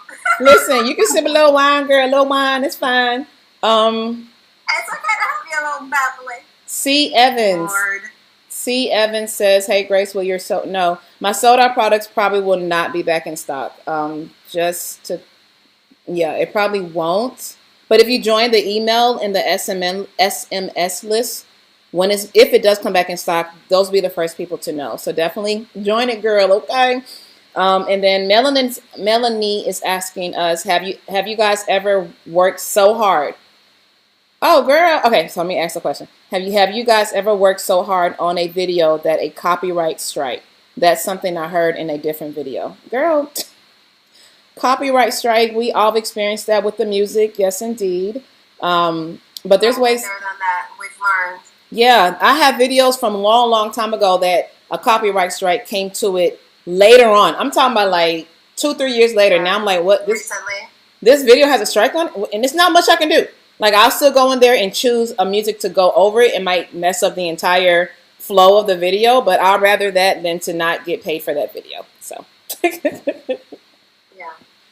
But yeah, okay, Toya, you say you have more questions? I think you become a little bit smarter with facts. Where you get your music and materials, period. So I think I got a lot of strikes before too, but I was using that popular music, so like Carrie Hilson. Right, same here. all kind of like popular music back then, but right. I learned real quickly. Yes. And so now I use music, honestly, exclusively from Epidemic Sounds. Yeah. I mean, like, it's a subscription, you have to pay for it, but it's I really worth like it. their selection. It's a little bit more like tip in the streets, you know, versus, because I mean, a lot of the copywritten music can be so, no shade to the artist, a little dry. Okay, A little dry. girl, a lot of dry. Let's keep it 100. And you be like, what But did I I just listen appreciate to? the hustle. Yeah. Toya, you got another question, Shout out girl? to Renee. Yeah, actually, Jen, this might get your juices going. Okay, I'm ready. Allison Bailey says, to use leave-in or not to leave in a wash and go. I'm just reading it as is. Oh, that doesn't get my juices. Oh, that's not bad. Oh, it doesn't? Oh, That's she not said bad. she said No. BG is not necessary. However, so many use it. Does it help the wash and go last longer? Help hold moisture? I'm a little confused. I do not want to miss out and have some with water in the top 5 ingredients to use up from. Okay, so basically what she's saying is should you use a leave-in conditioner with your wash and goes, because she has some products that she used before that have a high water content, and she says she's just a bit confused on whether to use one or not. Okay, so the rationale is typically a lot of leave-in conditioners will have a lot of oils in them, and that will interact with your wash and go gel, depending on the gel that you use. So then your wash and go will actually have less of a hold and won't last as long. So when it comes, of course, you can still use a leave-in if you want to. It's not a big deal. I've used leave-ins under some of the wash and go gels that I use, and to be fair, I don't really see much of a difference myself. But really, I think it comes down to a personal preference. But if you really want your wash and go to set as hard as the gel say that it's going to be, then you want to use less product so that it doesn't interact with the gel. So then you want to go in your hair wet and start applying your gels. But really, it comes down to personal preference. I think a lot of us use leave-ins because they make our hair feel nice, but that nice feeling is coming from a lot of oils. Quick shout out real quick, y'all. Renee Bell just hit your girl with a $20 super chat. Thank you, girl. God bless you, my sister. Okay, you just helped me. Wait a minute. You just helped me with the bill, baby. That's who I was trying to shout out to.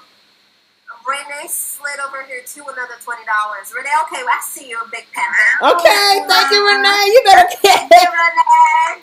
Yes, woohoo! Renee Bell, you're ringing our bell, baby. And then Pretoria Afro. No, LaToya's hair is not locks. It is. You want to tell them the style, Toya? Oh yeah. So this is, essentially kinky twist, Cuban twist, whatever twist you want to call it, but it's extensions, and I've had them in for quite a while. So, I'm letting it rock. Eventually, I do want to lock, so I sometimes use these quote-unquote protective styles to play the field a little bit, Mm-hmm. But no, these twists, and there is a tutorial on my channel. It's called Cuban Twist, but I don't know how Cuban they are. But, check it out. Check it out. Yes. Where do these names come from? Like boho braids, Cuban twist. I guess wherever what does that even mean? From where it originated, I guess, girl. Whoever I think of it like the way tornadoes and hurricanes are named. Whoever claimed to see it first, they threw the name on there. But yes. But ironically enough, I don't see like Jamaican twist or something. Is there a Jamaican twist? Yeah, I've seen that name before. I've seen that before. Okay. All right, so I found it odd. So Jen, you posted. I don't know if this came from you or audience. Did you have questions? Because you posted on here being a natural hair influencer, pros and cons.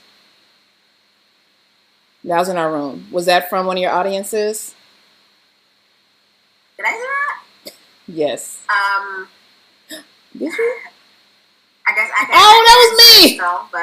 That was me. Sorry. I was like, I don't remember doing that. My bad. Okay.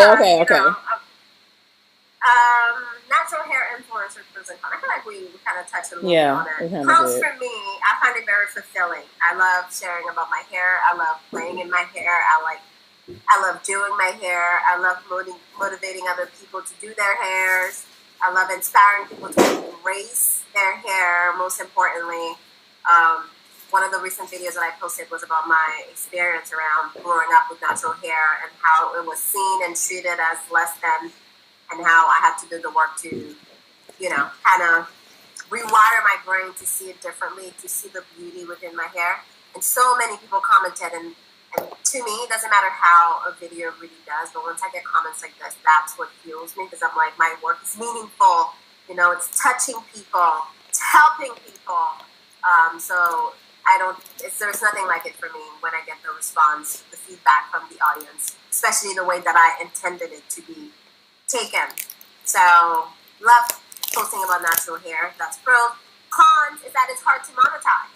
Okay, that's my biggest con. It's hard to make it sustainable. And as much as I want to be an artist, I don't want to be a broke artist. Okay, I do like the finer things in life. I like food.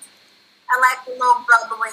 I want to get a nice house or something someday. I want to set up my kids eventually at some point. Amen. So I find that it's hard to monetize. So it makes me sad almost that I get to a point where I feel like I have to diversify to make it sustainable, because I would have loved to just keep posting about hair forever. I also find it very difficult to partner with Black brands. I think it's a conversation that's very layered because, especially all over the world, but I can kind of speak about in the United States, Black businesses are the most underfunded. We don't typically get investment dollars.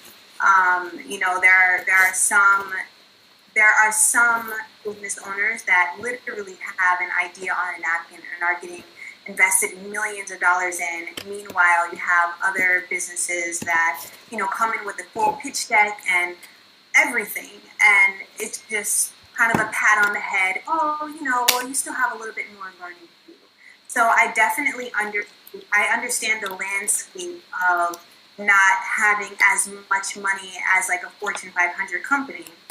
However, it does kind of feel like a slap in the face as a natural hair creator who has put so many of these brands on the map for free, to not have them want to invest back into my business as well. Because I think a lot of times people look at creators as just creators, but we have businesses too, and we need to sustain too. And it makes it very difficult. You have to be so intentional working with Black-owned brands because of this disparity. And, it's a systemic thing. And sometimes it's not all the way, but it does stem, I think, from a systemic lack in financial support. And,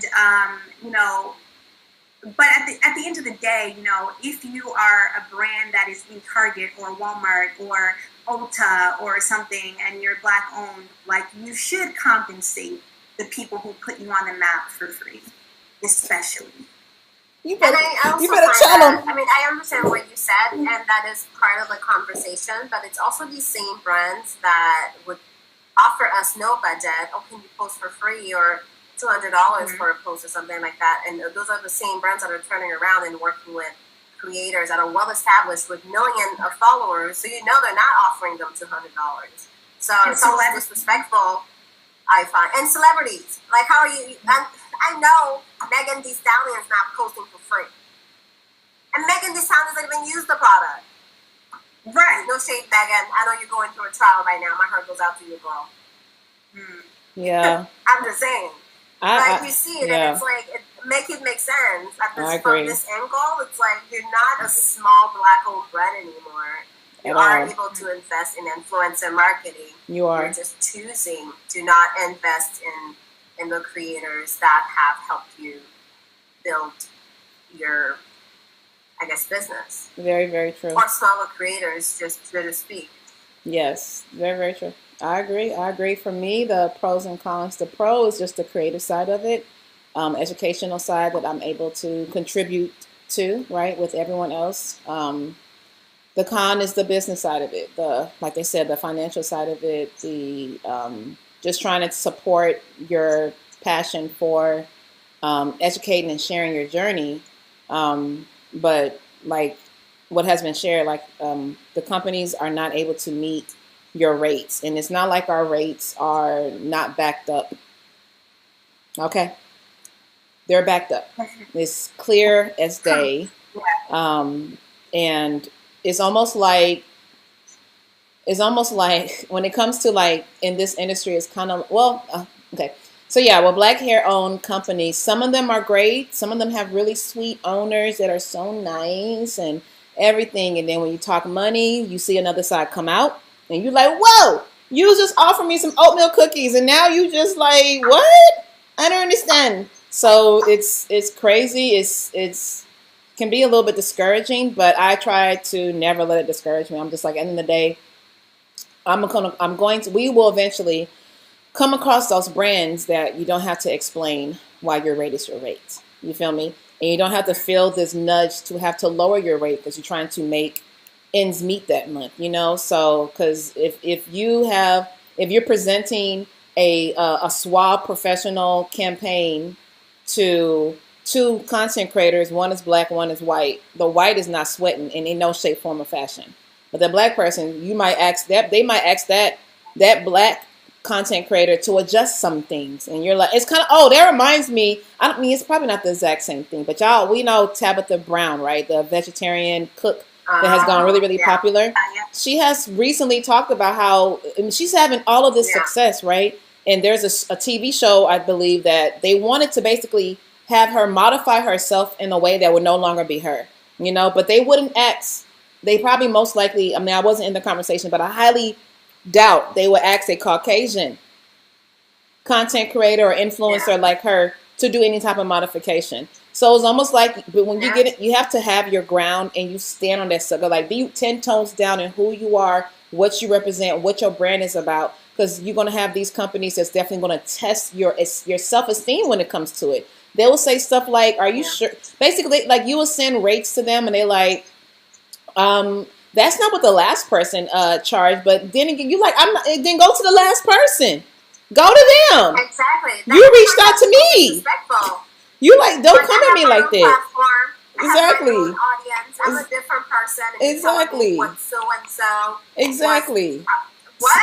That Girl. has nothing to do with me. And that's why I feel like it's very important for us as creators to educate ourselves. Yes. To stick together, because people are taking these lowball offers. They get taken aback when we kind of know what we're doing or have an idea. We're like, I'm not taking that no more. So they're trying to act like they're offended. It's like, no, you are lowballing and taking advantage of big time solid creators. You should be ashamed of yourself. Hello. Yes, okay. I want to, for example, because some people might be like, well, what do y'all mean? Because you want specifics. So there was a brand a while ago that approached me, and they wanted 10 pieces of content for $100. Not only did they want to create 10 pieces of content for $100, they wanted to use my content on their page and put ad dollars that they probably should be investing into me on those to further sell their product.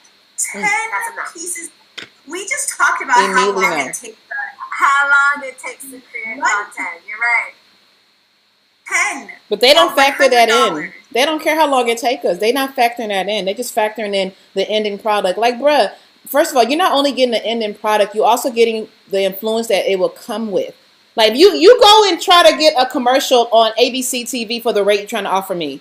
What? I'm saving you thousands of dollars by you coming to a content creator and having content created based on me being a user. So it's crazy, but there's so much we can talk about with this, y'all. As y'all can tell, we're quite passionate on it. But the cons of this whole thing, I'll have to say, is that when you're trying to now take your brand to the next level, because you start finally realizing you are a brand, right? So when you start realizing that, you have to have financial backing. And so when you start having that financial backing, you start looking at things like sponsorships and partnerships. And then it's when you really start to see how these brands either value you or don't value you. And I have to say, both a black-owned brand, even a non-black-owned brand, they both can bring you straight disappointment in how they approach you. But it's a bit more sensitive with a Black-owned brand because you are a natural hair content creator, which means you're dealing with Black-owned brands anyway, or products that's always marketed to Black people, right? So it's kind of like when you have these well-known in the store type of brands, well-known, okay? Well-known. They in Walmart, Dwayne Reed and all of them. Offering you rates that make it seem like they doing you a favor. It's hard not to take it personally, but it's wise not to take it personally. It's just business. They're ignorant to who you are. They're ignorant to what they're doing. They think you're stupid, but God is so good you're not. Okay? So I would say that is probably the only con, the business side of it. But once you get, but it doesn't have to remain a con. It's just going to be like that. You know, it's kind of like, okay, this is what it is. All right, I'm going to find a way to maneuver myself in this industry and still be successful, you know, so. So that takes me to a perfect question, again, from Barnes247. Come on, Barnes! And she has a great question. She asks, how do you balance talking about and using brands when they are not paying you or supporting your work? Sorry, how do you what? Say it again. Pay attention, Grace. Sorry, ma'am. How do you balance talking about and using brands when they are not paying you or supporting your work? For me, right? I don't, like my last point, I don't take it personally. So there's two particular brands I have worked with, like their videos are on my channel. It's sponsored. Okay. Well-known brands, okay? I've worked with, and y'all know them, right? And the rate that I was paid, I ignorantly did accept at that time. Why? Because I felt like, oh, you know, it's like the things you tell you is, anyway, let's just put it like this. Don't ever sell yourself short, period. But when you do, you always regret it. Always you will. So you give them your rate, and when they don't want to pay that rate at that time, it's okay. Because y'all already know what's meant for you is for you. So if they're going to have to end up circling back because they realize, dang, we really probably should work with Grace because her personality, her work, her quality, the team that Team Kinks that support her a lot, her influence and so on. When they come back around, you charge tax, okay? You add on more to that because at the end of the day, no, you charge double. Charge double, okay? Add more into it. Double it up. Because at the end of the day, you know good and well you was trying to sell me short. So I'm trying to let you know that I'm not falling for the okie doke. But I forgot the original question because that threw me into it. Oh, actually I did forget the original question. How do you balance talking about brands when they're not supporting and working with? Got you. So talking about them, okay, because I don't take it personally, right? If I end up not working with that brand because we just couldn't agree on a mutually beneficial rate, I can still talk about them anyway. If it's a product that I have in my arsenal, my hair loves it, embraces it, I can still talk about it regardless. It's just not going to be the highlight of my videos. If you notice, or better yet, what I have now, you know, as you get further into this industry, you get wiser. So now I realize when I'm doing like my wash day and so forth and so on, I don't necessarily highlight and build my entire content on this one product because now I'm recognizing myself as a brand, right? So therefore, if you want me to really talk about your product, I'm going to need you to back some dollars with it. So with that being said, I can talk about a product that I can't work with because we can't agree on a rate because I don't take what they're not willing to do or what they're not willing to give personally. And I don't take stupid stuff like what Toya went through. Or we all have our story too. Being asked to do so many things. The deliverable list, deliverable list is the list of things they're asking you to do. That list can be so long, but the rate would be like this, like a mustard seed, okay? Like, no, God said I should have a mustard seed size of faith, not compensation, okay? So when you have it that when you have it that long, it's sometimes you do get offended, but like, who does that help? It doesn't help. It only irritates me, and I don't want to carry that. So I'll be like, well, you're only doing this because you must have tried it with someone else and they took it. So I'm going to let it be clear. It's not working over here. So yeah, how I'm able to still talk about products and even still recommend them, even though we couldn't agree to actually be working with each other, is because I just don't take it necessarily personal. Even when the store, even when the brand owner is okay, we're not dropping brand names, but there's one brand I remember had a whole like drama because of her as a person. She had like a bad attitude and just really, really rude and disrespectful. That that like because I'm sorry, I just need some water. Hey Jen, are you there? Hello? No, it's Patty Jen. It's not Jen. This ties back to me saying like, even though, and this person that I'm talking about, I've actually met her in person, and yeah, I'm like, yeah, okay, yeah, it's I if people are saying this about you, it's not too far from what I witnessed in person, but I don't take it personally. I don't take it personally. I'm like, there's your hair product, there's your brand, and then there's you, right? And a lot of times the brand can be a lot nicer than the person who owns the brand. Unfortunately, is how it is, right? A brand, you can have a brand owner who can be a racist, a prejudice, and all this stuff, but their brand is not portrayed in that way, right? So you have two different kind of ways you go at brands. You are invested in the brand itself, or you're invested in the person. If you're invested in the person, that's probably in our world, content creating, we would love for you to be more invested in us, right? And we represent our brand, and you can see our brand or you can see us represented in our brand. But sometimes you have people that are not necessarily represented in their brand. So if you invest in the person, and that person is stank, then I can understand you not wanting to support nothing they do. I totally get it. But if you're like me, I'm like, well, there's the brand and then that person. Now, is it wise to separate the two? I really don't know, but that's kind of where I'm at with it right now. I can like your brand even if I don't like you. You know, you have your brand and how you portrayed it, the story behind it. I support that. But you as a person, maybe your morals, your beliefs, how you do. I mean, I might not support all that, but I still like your deep conditioner, so I'm still going to use that. I mean, Grace basically gave us a 10-paragraph essay this time around, and we agree. I think at the end of the day, you can't take anything personally in this industry. You will be very bitter if you allow everything to get to you, to your core. And, you know, I'm going to admit at some point I was becoming that way because I was just very frustrated with my work. I just really felt like I was putting 170% and with no return back. So I was getting very frustrated with that. But I had to take a step back and say, it's business. It's not personal. Right. And like Grace said, a lot of the, you know, offers that I would get, at this, I just don't give in my energy. It's not targeted towards me as a person. I guess it's you're trying to make a transaction with my business. That's not working out. And at the end of the day, you got to get used to these rejections and used to things not working out if you're going to be in this field for a long time. So how do I navigate it? If I have the product, I will use it. I will use it up till it's done. If I can find an affiliate link, I will try to offset it that way and post my link. Good point. Again, really that's good what point. we say.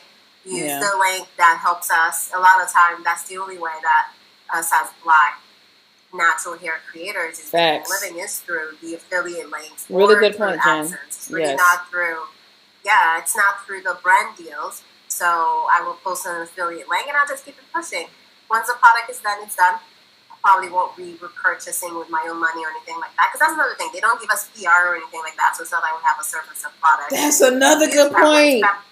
They don't. Yeah. So if I'm gonna spend my money to buy this product to use it, it better, you know, I better not have bad blood or something with this business that's trying to lowball me. So it's like, it is what it is. I'm gonna use the product. I just try to not make it a thing or not keep things. Or I'm gonna remember this for. No, the only thing I'm gonna remember is if you circle back, it's double or triple. That's it. Stack it up. Stack it up, baby. Keep it going. Yeah, stack it up. Stack it up. Absolutely. And again, that's why I say it's so important for us as creators to stick together and to support one another, to talk, because the industry is so new. So then, you know, I'm sure these brands or agencies, or I don't know, I'm assuming they're talking, they are keeping track of the offers that they give or whatnot. I mean, I guess that's probably what I would do as a business. So on our end, we need to make sure that we are communicating and improving and understanding our worth, because it's really hard for us to put a value on who we are in our work when you started this from from the heart. This is something that a lot of us just started because we wanted to create content, because we wanted to help. It's like the love of creativity, and then now it's like, how do you put a price on that creativity? It's like a lot of us don't know. So I just don't take it personally. Yeah, very, very true. Sorry. Someone asked in my room, do you have a manager or agent that can help with the negotiating and advocating for you and your worth? I don't just yet. I'm praying for it. The right one, right? I do not have a manager for being an influencer. I have a manager for acting, though. I have a manager for my content creation, recently signed. But, you know, it's funny because this is how I'm understanding learning how dark the content creation / brands can be, because I have a manager now, and you know, they're not accepting these offers. So then I'm realizing, you know, I'm worth more than I thought, and on top of that, these brands need to come correct. So facts. We're just praying that things get better in 2023, and they will. Pushing through. That's the only thing that we can do, because then, you know, we can't allow the industry to kind of take away or change who we are. I know when I first started creating content, or at least when my platform started taking off, it was one of the things that I sat down with myself and talked to myself. You know how you talk to yourself in the shower? Yep. That was me. I was like, Jen, listen, you know, you're getting a lot of traction on your platform. And one thing that I said is that I would never allow this space to change who I am at my core. Amen. I always want to remain Jen. I always want to remain myself. I don't want to become bitter. I don't want to change. I don't want to, like, who I started as, that's the person that I told myself that I would always keep. And if you go back to my videos from 2011, you will still see the same Jen that you see today. Maybe I'm more comfortable in front of the camera, of course, to get better with your craft. Right. But you will still see the same person. And I want to make sure at my core, I remain the same throughout anything that I do in life. Very true. Excuse me. Yes. So actually, shout out to Way. Way came over.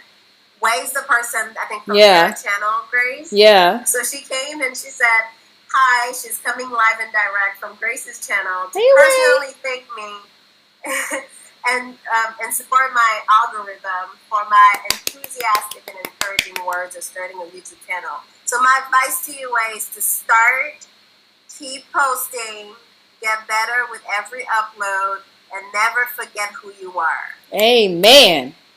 That's an Instagram post. Absolutely. Oh, that's true. In the city, in the comment section, she is another creator who creates a lot of content around natural hair care and also motherhood now. Absolutely love her content as well. So shout out to you, Faye. And she also, I don't know if she's still selling merch, but she used to. Hey, Faye in the city. So C. Evans just asked. Faye in the city. Hello, girl. We know you. I was like, who's Faye? Till I saw the name. You should have said the whole thing. I thought I did. Maybe I didn't know. So C. Evans asks us, do y'all like to try new products when there's a trend like Donna's recipe?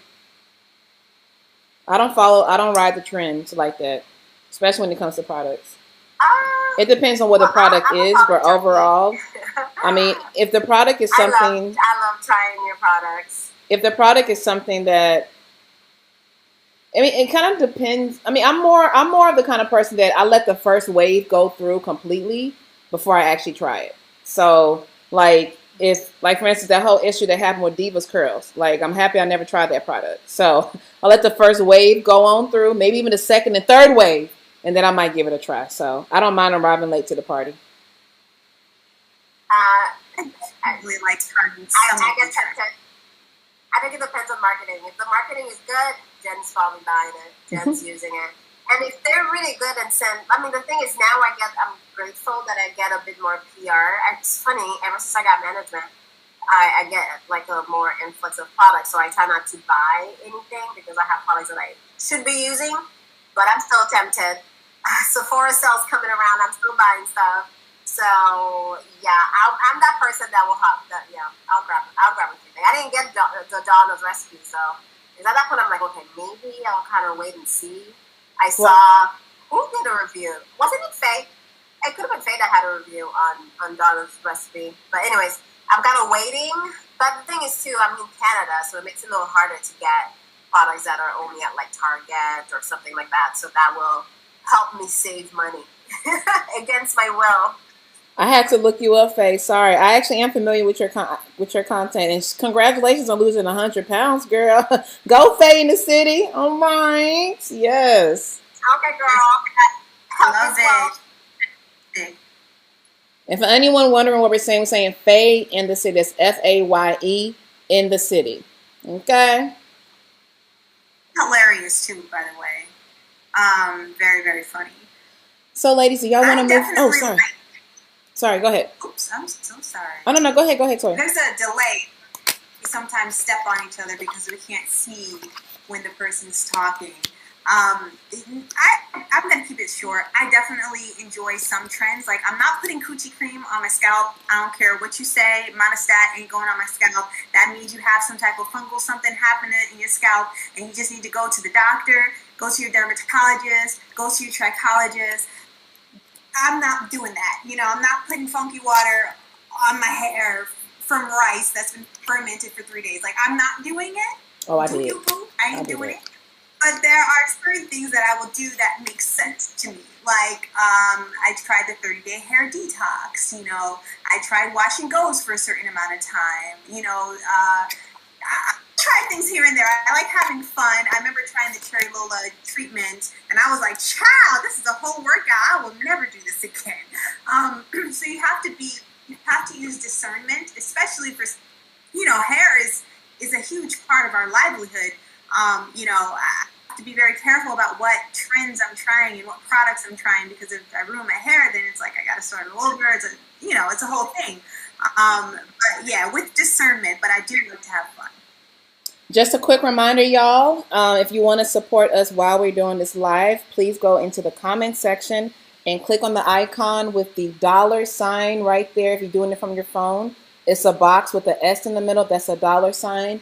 And you can help support us by purchasing a super sticker or a super chat.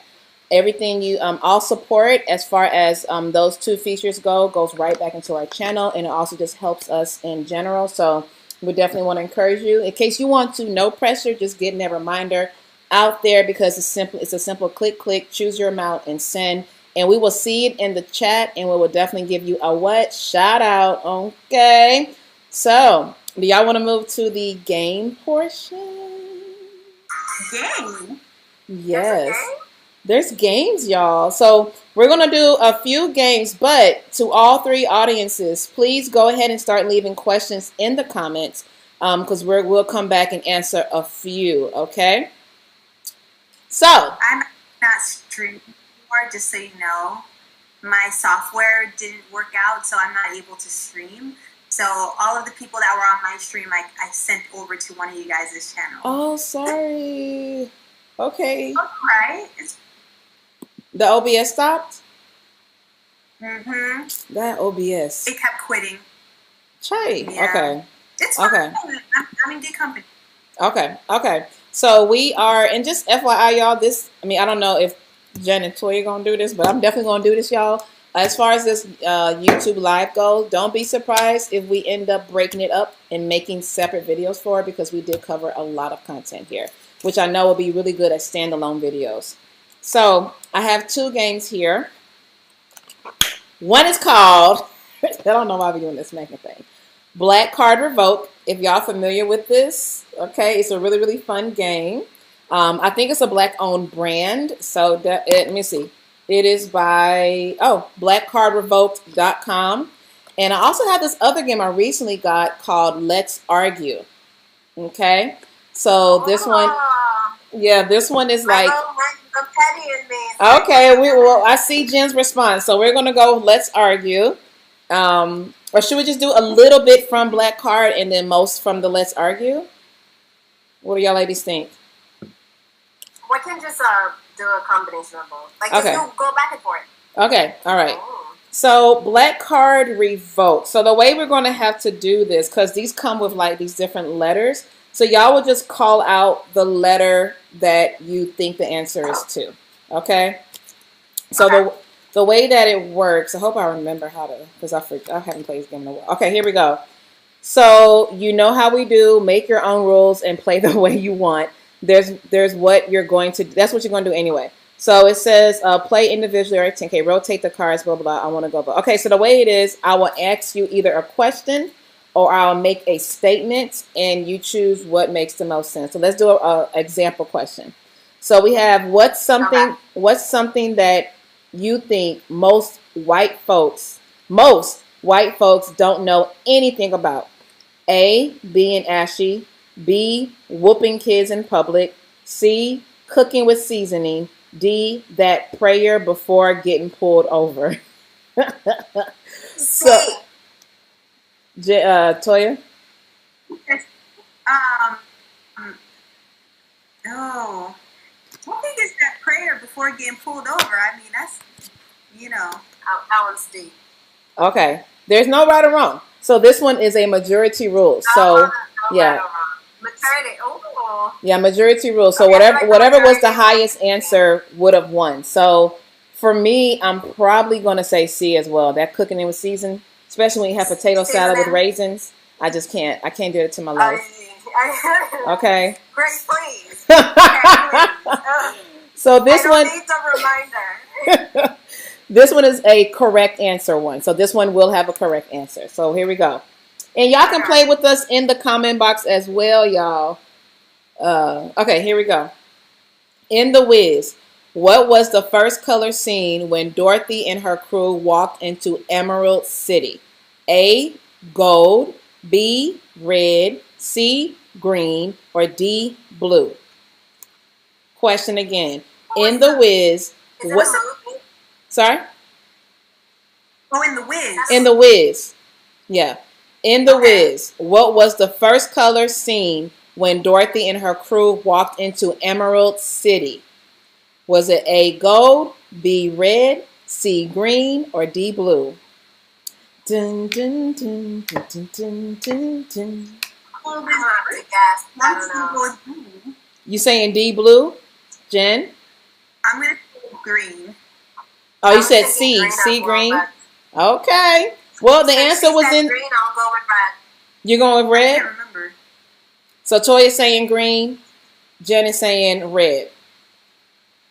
The answer was in the name, emerald. So it's green. Oh. All right. Melanie said B for red, girl. And then Crystal said A and D. Crystal, you can't be doing two answers. You gotta choose one or the other, ma'am. Okay. I like Crystal. Okay. I got a bunch of answers. Look, we said all the above. You said what, Jen? All the above. Chrissy said green. Barnes 247. Y'all remember her? Yeah. Hey, BB. She said green too. Thaya says green. Oh, a bunch of green. Essie said green. Okay. Y'all didn't give me a little cheat sheet, No cheat sheet, ma'am. All right, so this next one, have y'all seen the movie Players Club? Because if not, then this question ain't gonna make no sense. Yeah. No. Yeah. I had a feeling. I don't remember. Jen says no. I had a feeling. Jen ain't. I had a feeling. So. Okay, so this one is a majority. So this one is called. So far, Toya's black card has not been revoked. So far, Jen, you might have to redeem yourself because you had that red color. I don't know, sis. All right. This one is a majority rule. What might your grandmother check to make sure the baby is yours? Oh. A, nose. B, eye color. C, ear color. Or D, hair texture. I'm gonna go with nose. C, ear color. Okay. Jen? Ear color. I'm gonna go with nose. All right, so there's no majority here because I'm going with D, hair texture. So that one's not a right or wrong. Okay, let's. I mean, you know how the babies be. You don't know what their hair texture is gonna be when they're. That's true. That's true. So I think my other answer would have been the nose. Yeah. All right. The nose is not even. Yeah, what you talking about? No, Girl, girl. what are Sometimes you you see these talking nose, about? and they be like, "Why?" You be like, you be like, they ain't your baby. Look at the nose. They ain't your baby, girl. Right. I don't know about y'all, but Haitians are heavy on the nose, and they be like pinching it and stuff. They know something. Yes. Okay. We have gold. Dorothy. Okay. B. Okay. Crystal said B. Okay. We're gonna do some from Let's Argue. I've never played this game, so let's see. Let's argue. Rule number one.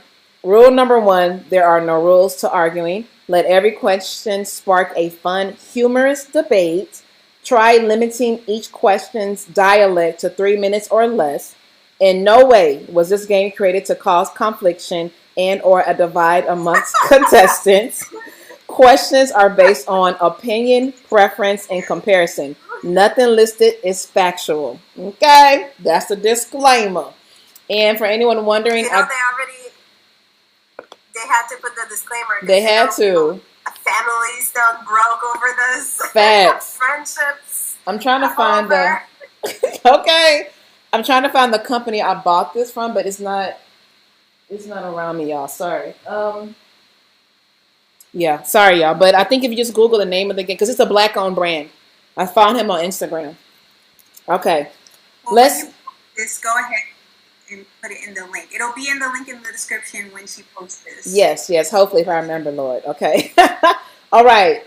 First one. Is it pop or soda? Soda.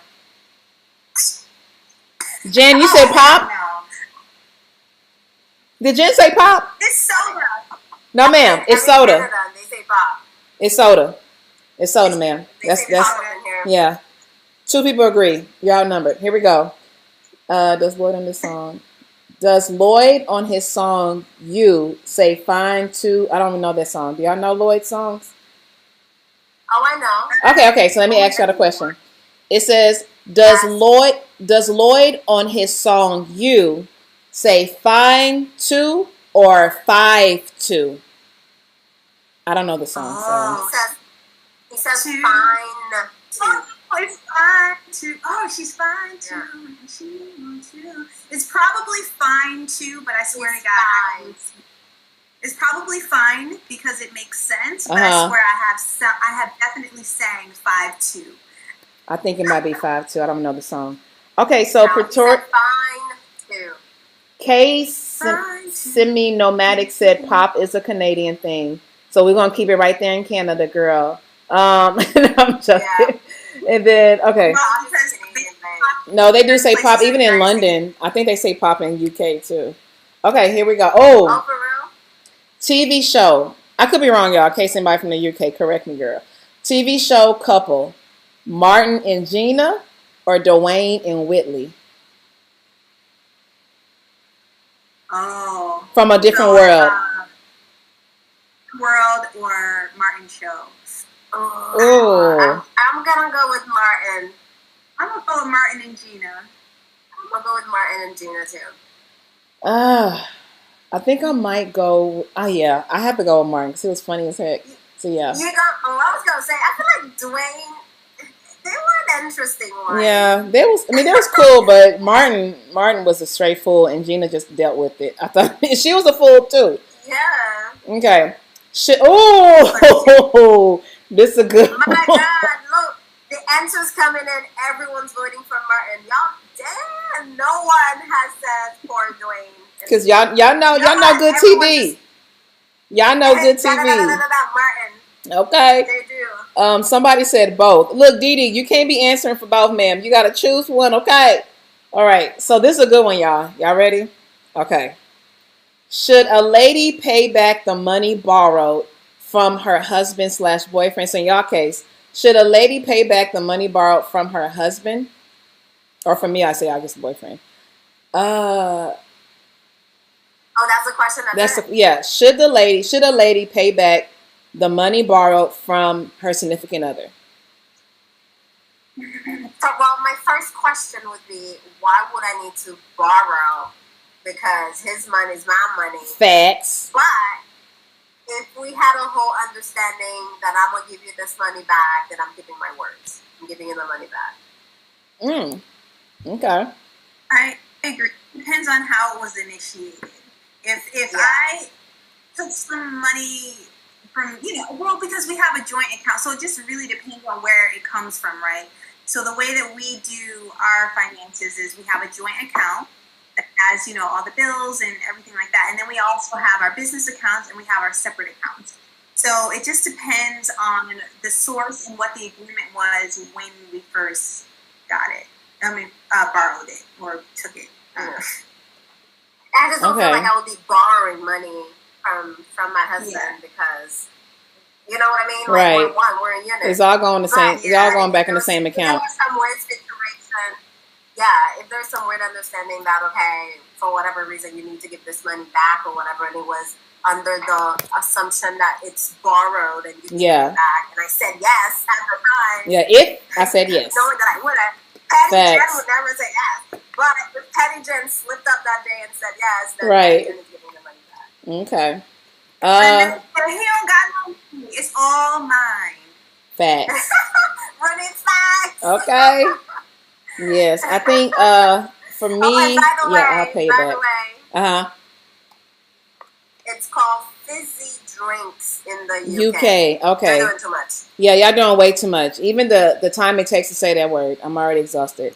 That's too much, right? Like, can I get a fizzy drink? Okay. Like, oh, then no. Yeah, I guess. Girl. Okay, so we have. Okay. Do you want that Barack and Michelle type of love or that Will and Jada type of love? Barack and Michelle. Barack and Michelle, please. For 500. Please do not. What's the copyright? Because I swear they wouldn't have put that. They wouldn't put that after the Oscars, right? It depends on the timeline. Bruh, I would not want that Will and Jada. Not put that on me, Lord. Heck no, please. I do. We're running away from that. Okay, who are you having? And actually, it's funny because just today I saw a video. I think it was a clip on TikTok, which somebody else posted on Instagram too. So there's a video going around with Michelle talking about just a raw conversation, her and a bunch of other women. She's talking about her relationship with Barack, and like she was saying for at least 10 years she didn't like him, and those were the times when they were raising kids. You know, when you have young kids, your relationship shifts and change, and the whole conversation was basically around how couples or the younger generation give up so easily on their relationship, not understanding that it takes work to build something with someone. Thanks. And I just want to put it out there, but it was resonating so much because, marriage, relationship, it's a lot of work, and a lot of us kind of, once you get out of this little honeymoon stage, suddenly you just want to get out, you want to run to the next person, and you never really build something substantial with someone. So I'm all for Michelle and Barack, okay? Yes. They got it, at least from the outside looking in. Exactly. Agreed. Absolutely. Okay, this one might, I don't know if I want to ask this. This might be a little X-rated. I'm going to move on.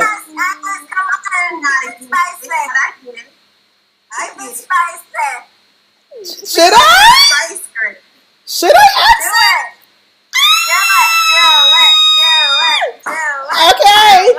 It's all right. There's two very spicy. The first one is all the cards fell down. That's a sign. All the cards fell. That's a sign. I receive it, Lord. No, I'm joking.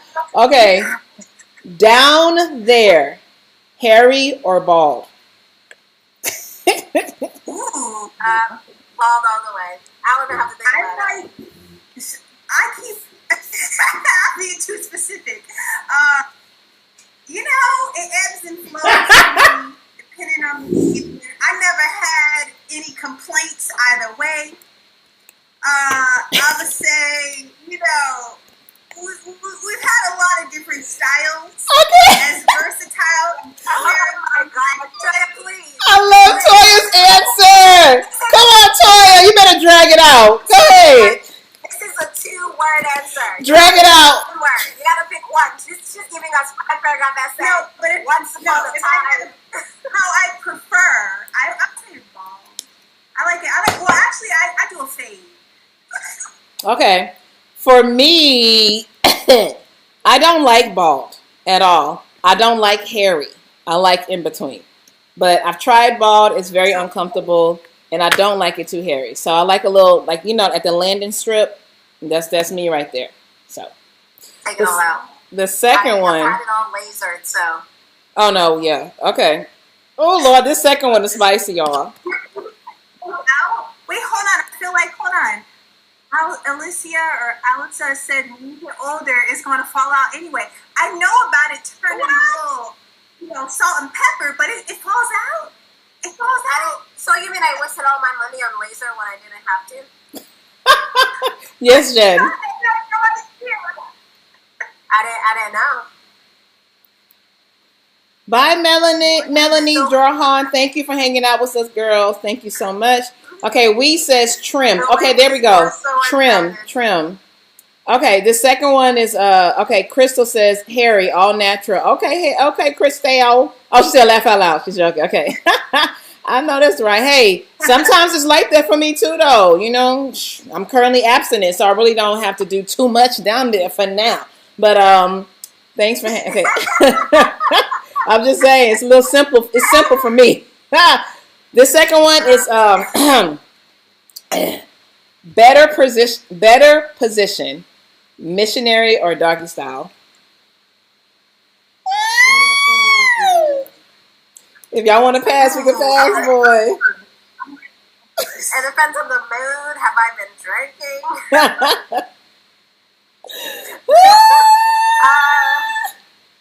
Spicy.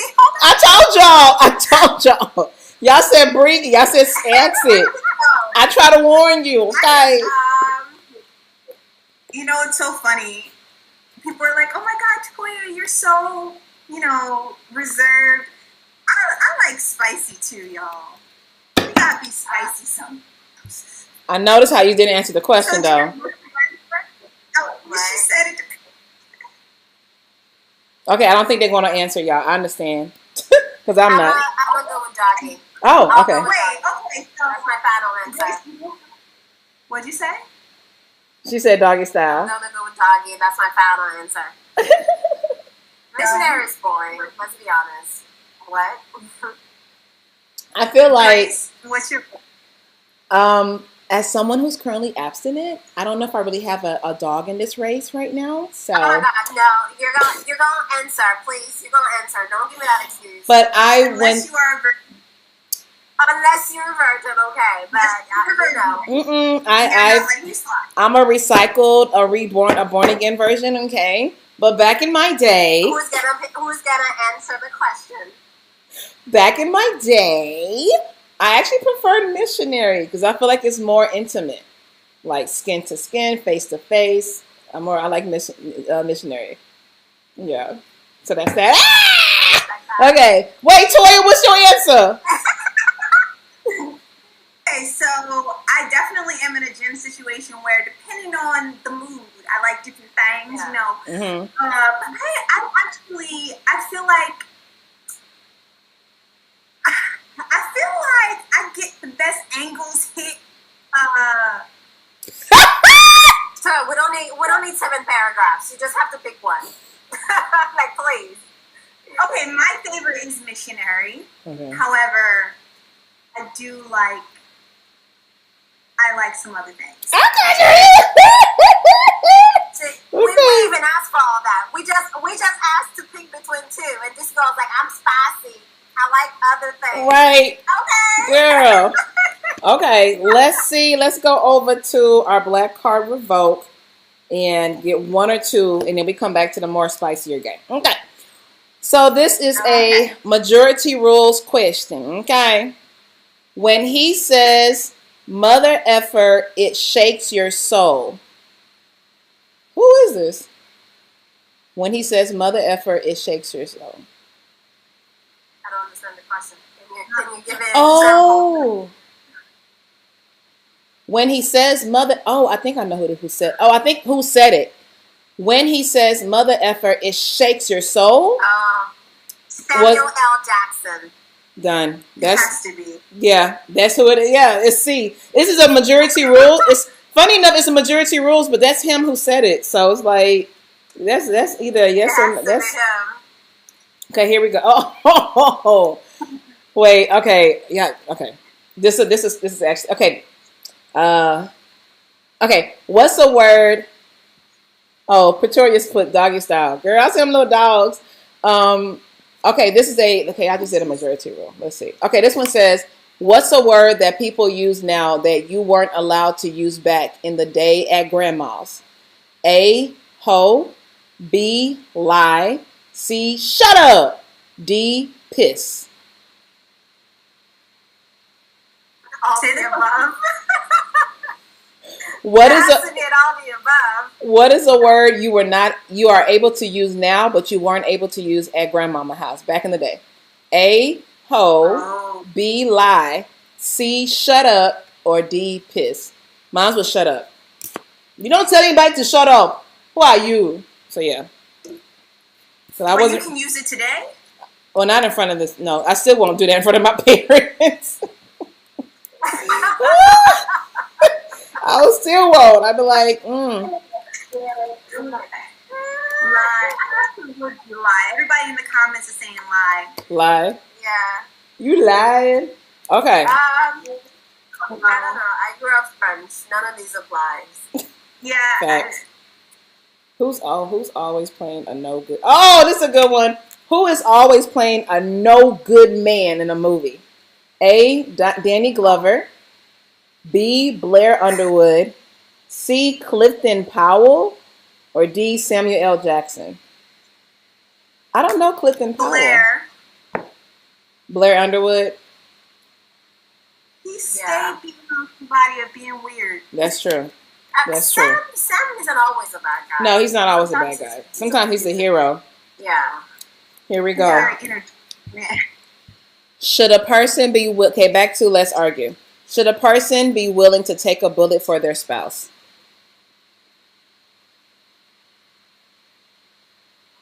I mean, it depends on what he did. I'm not taking no bullet if you're acting stupid.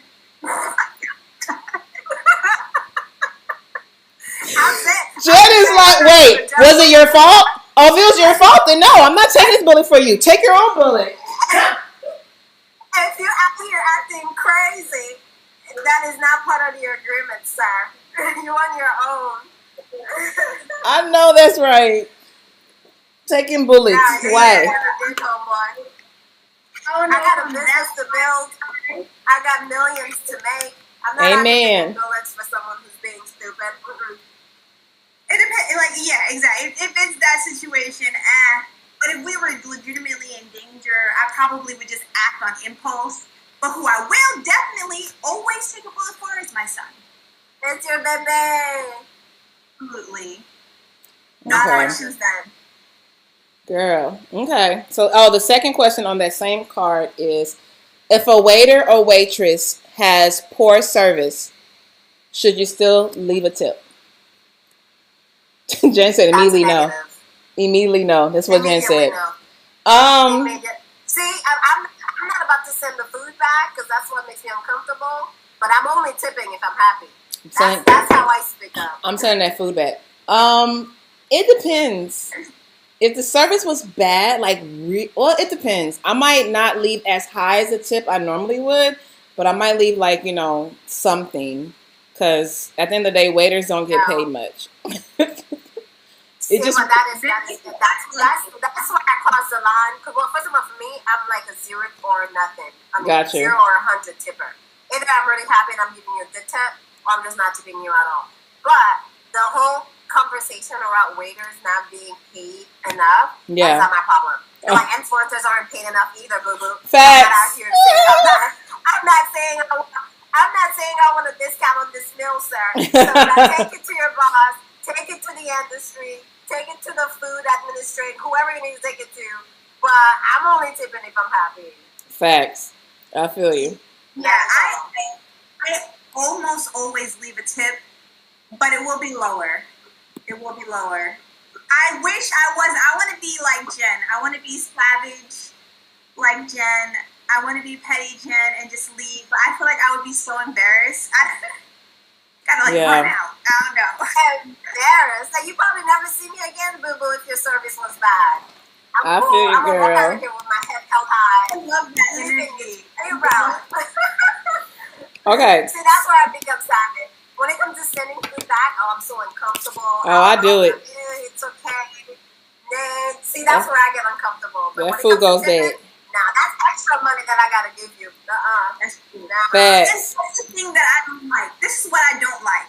I don't like that the responsibility to pay someone a living wage is on the customer and not the business owner. That pisses me off. That's what I mean. That's what I mean. That's not my problem. I'm so sorry. I don't really feel for you. We can talk about it all the time. Listen, I will call the manager for you and we can chat it out.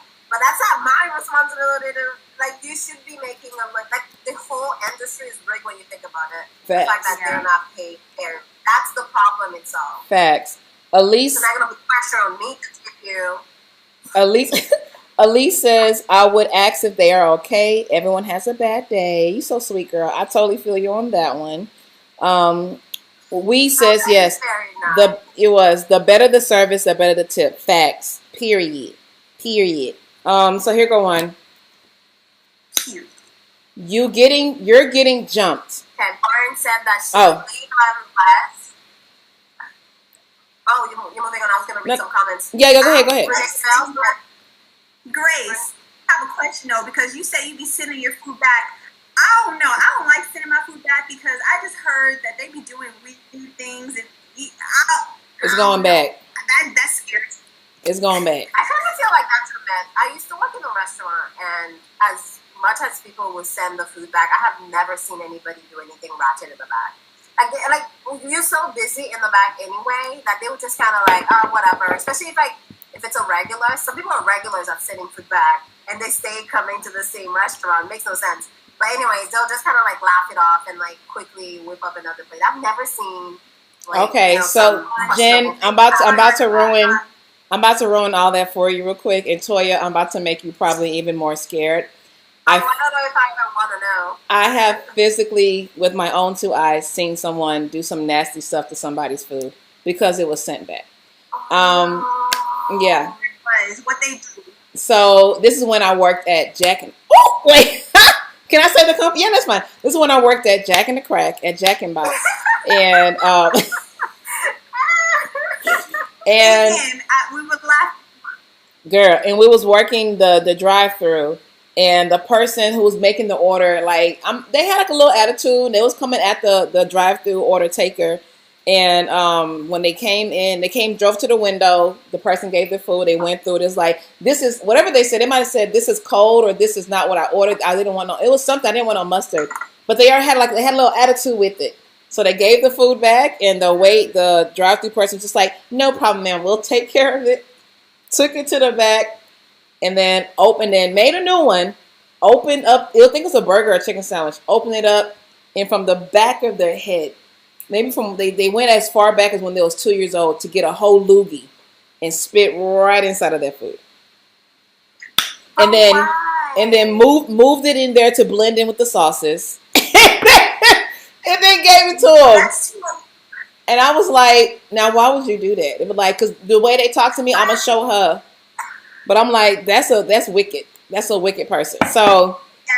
You're already making the food anyway. So it's facts. why do all of that? That's just. It's just really stupid.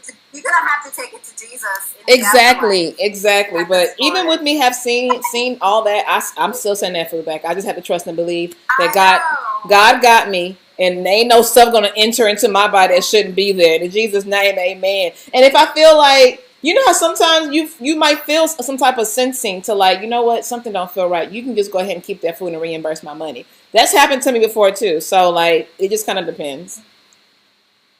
Did you guys see that one story of, there was I want to say it's like a pizza shop or something. And I don't know why this person did this, but it was a female. She like high key, dug inside her pants, grabbed her tampon out, and mixed it with the sauce. That for real? Yes, and they had it on camera. Oh, there's a show that shows things that happen in restaurants. And if you watch that show, girl. Oh, no. But with all that, I mean, with all that being said, that food's still going back if it ain't good. you know, So yeah, that song that's all over Instagram that says you can't eat at everybody's house or whatever. very true. Yeah, Like, yeah. and then showing how people are cooking at their houses. Oh That's yeah. how I'm starting to feel in my old age. Like No. people be seasoning food in their sinks. You can't. It's like you ain't got no bowls. You can't You let ain't got a everybody pot. at all. You can't put no mac and cheese in your sink and like You your can't. hands all up in the noodles. That's Like, disgusting. Okay. Yes, indeed. That's nasty. Okay. We got a few more, and then I guess we can turn to questions if there's any questions in your comment box. All right. Let's say you're getting jumped. You're getting jumped, and your friend runs. Would you still be their friend afterwards? I mean, I just know where we stand, you know? Which, like, yo, if I'm getting jumped, that means there's multiple people on me, and you run. If you run and don't do nothing, like you didn't come back with the authorities, you don't do, you at home, and I end up going to the hospital. You best to know we not friends no more. I don't care. You didn't try to send help? we're not friends no more. Because maybe my friend can't fight. Maybe you can't fight. Okay, cool. Did you bring the authorities back? Did you bring me some help? You just went home and started eating some noodles and chilled? Girl. Oh my God.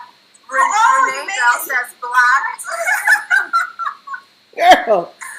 So you left me for death. The way Okay. you said made it home. People that do stuff like that, they'll look at you like you have a problem. Girl. Oh, hi. I never like, are you like the next day? Never happened. You okay? You okay, girl? Girl. Okay. Girl. I'll be like, oh, you sure right. Oh my Okay. God. Duly So noted.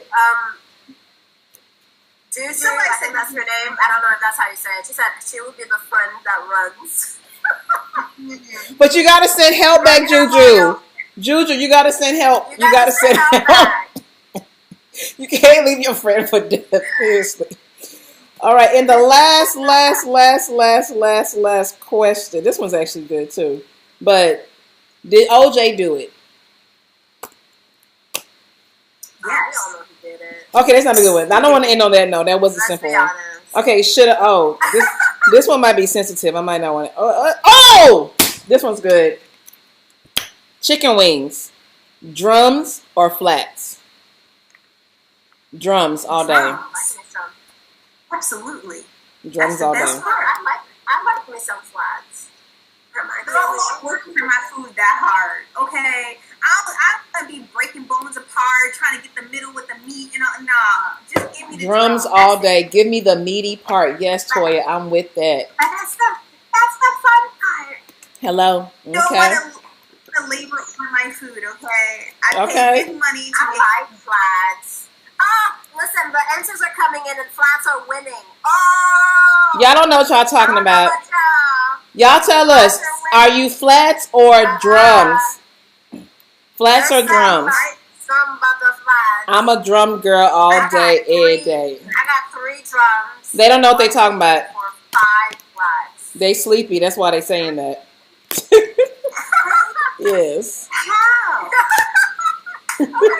Someone says you gotta work that tongue in the flats. Are we still talking about flats? Y'all trying to go somewhere else.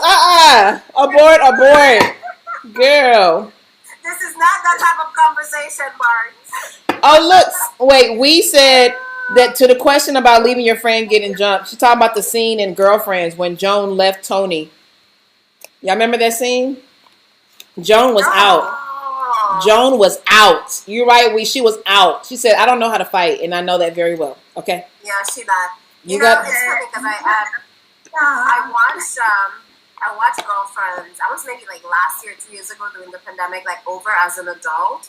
And then I realized how toxic that group of friends actually were. You think so? I don't know. I kind of feel like they were kind of sad. Like Tony was pretty savage with them. Joan was always kind of very self-centered with her shit. I don't know. Real quick. A lot going on. Like, sorry, real quick, y'all. Leave your questions. That I didn't even realize. Sorry, Jen, not to interrupt. Any questions y'all have, go ahead and put it in there so we can get to it, and we're going to be soon wrapping up. Okay, go ahead, Jen. I just thought they had a really weird. You think it was toxic though? Interaction with each other. I think it was toxic. That's a good question for a. Like the amount of things that Tony would do, I don't know if like how they all put up with all that craziness. And Joan. Oh, Tony. I don't want to say. I want to say Joan was jealous. I just feel like she was really like if you weren't all about Joan, then she felt some sort of way. And we know she was struggling to have a relationship. So that means, what's that love language? Quality time is probably her love, not quality time. I don't know, but anyway, I don't know if it was toxic. I feel like each woman. I don't know if each woman definitely represented a very relatable persona. So Tony was probably my least favorite because I felt like she was very narcissistic, but. I like Joan. I like Joan. I also like a little bit of what's the girl's name that never had her own house? That was just going from house to house. Maya. Did you say Toya? Maya, yeah. I like. Lynn? No, Lynn. Maya. It's Lynn, right? Hold up. Yeah, Lynn. Yeah. Yes. Come on, like Lynn had a lot of work to do to kind of. She did, but I love her quirkiness. Mon Dieu. Yeah, I can totally relate to the quirkiness of her. They giggled the hell out of Lynn. Lynn should have been grew up. I don't know what happened. See? Toxic. They unable that girl straight through like years of just like couch surfing and etc. They did enable it. You're right. I wouldn't have enabled it so long. I'm like Lynn. But thing is, Lynn was educated. Yeah. She had degrees too. That's the crazy part. That girl was educated, but just trying to find her way for a long time. That's how she was. I think that was her way of kind of avoiding life, is to just keep stacking education, like going through school and getting degrees or whatever. Yeah. And not actually leaving the school system and going into the real world. She just didn't want to. She wasn't about that. Facts. Mm-hmm. Facts. And I don't even know how William was even still there. Girl, William was a trip. What? William, Lord have mercy. Anyway. That's crazy. Barnes has a question. What's up, Barnes? She be coming in strong. She said, sorry if you answered this already, but do any of you offer a membership or new content creation course, etc.? Okay, Barnes. Barnes, I can sorry, y'all. For myself, but 2023? Let me tell you something. I'm going to be dropping things right and left in 2023. Yeah. Stay tuned, girl, because we're going to be working on a lot of things next year. Yeah, I think we and I think... What was the question? Sorry, I had to take Kofi out. Barnes asked, if we offer a membership, mentorship, or new content creator course, etc. Oh yeah, it's coming up. I was telling her that 2023 is about to be the year. Yeah, it's going down. 2023. Not only will that be coming, but YouTube also has a membership feature as well. I plan to basically launch something through that as well. I plan to launch something through that too. And then also Instagram has a feature that allows you to also have membership. So I plan to utilize that too, but just have to plan it out well to make sure that it adds value to anyone that joins. So 2023 is going down, God willing. Yeah, and I think a lot of time, a lot of us, we get in our heads when it comes to utilizing these things that are available, like Patreon, Instagram membership, YouTube membership. We get in our heads a lot just thinking that it's not going to be valuable. And then we get questions like that when someone's like, do you have a Patreon? Right. Someone actually asked, not a question, but it was more of a comment. She said, for real, we should have a Patreon podcast. I guess she's enjoying our conversation. Okay, girl, thank you for joining. Speaking of podcast, Speaking of podcasts, 2023, but I think Toya has a membership through YouTube as well, y'all. So I think that's already launched, and y'all should definitely check it out. Right, Toya? I'll let you go ahead and speak to it. I actually shut it down because I want to do some restructuring, and I want to make sure that the offering that I'm giving has value to that particular audience. Gotcha. So I actually stopped it, and I just want to make sure that when I come out for something with something, that it's the right offering. So I did shut it down for now. So yeah, so something like that of what has been asked is we all have plans of having in 2023, and also by God's grace, we plan to do some stuff together as well. So y'all just make sure you stay tuned, you stay subscribed to all of our channels, us on Instagram. Make sure you are a part of the email and text messaging on all of our websites, and y'all gonna be notified when that sucker drop. You feel? I have a question on my end. What? Oh, this is my first. Elise Sykes asked. I hope I didn't miss any questions before that. If I did, I'm sorry, y'all. Please repost it. Elise Sykes asks, "What do you ladies do? This is my first time." Well, welcome to the party, Elise Sykes. Thank you for hanging and joining us. Okay, so this will be a quick answer, and then Jasmine, I'm gonna come to your question right after that because I know you asked this earlier. So what I actually do, as in my FTE, my full-time employment, is I'm in healthcare IT. So that's what I do full-time, and then I'm not going to say on the side. In addition to that, I also run an e-commerce business called thatnaplife.com. And then also what you're currently on, I have Nappy Food, and soon a blog will come out, which will be nappyfood.com.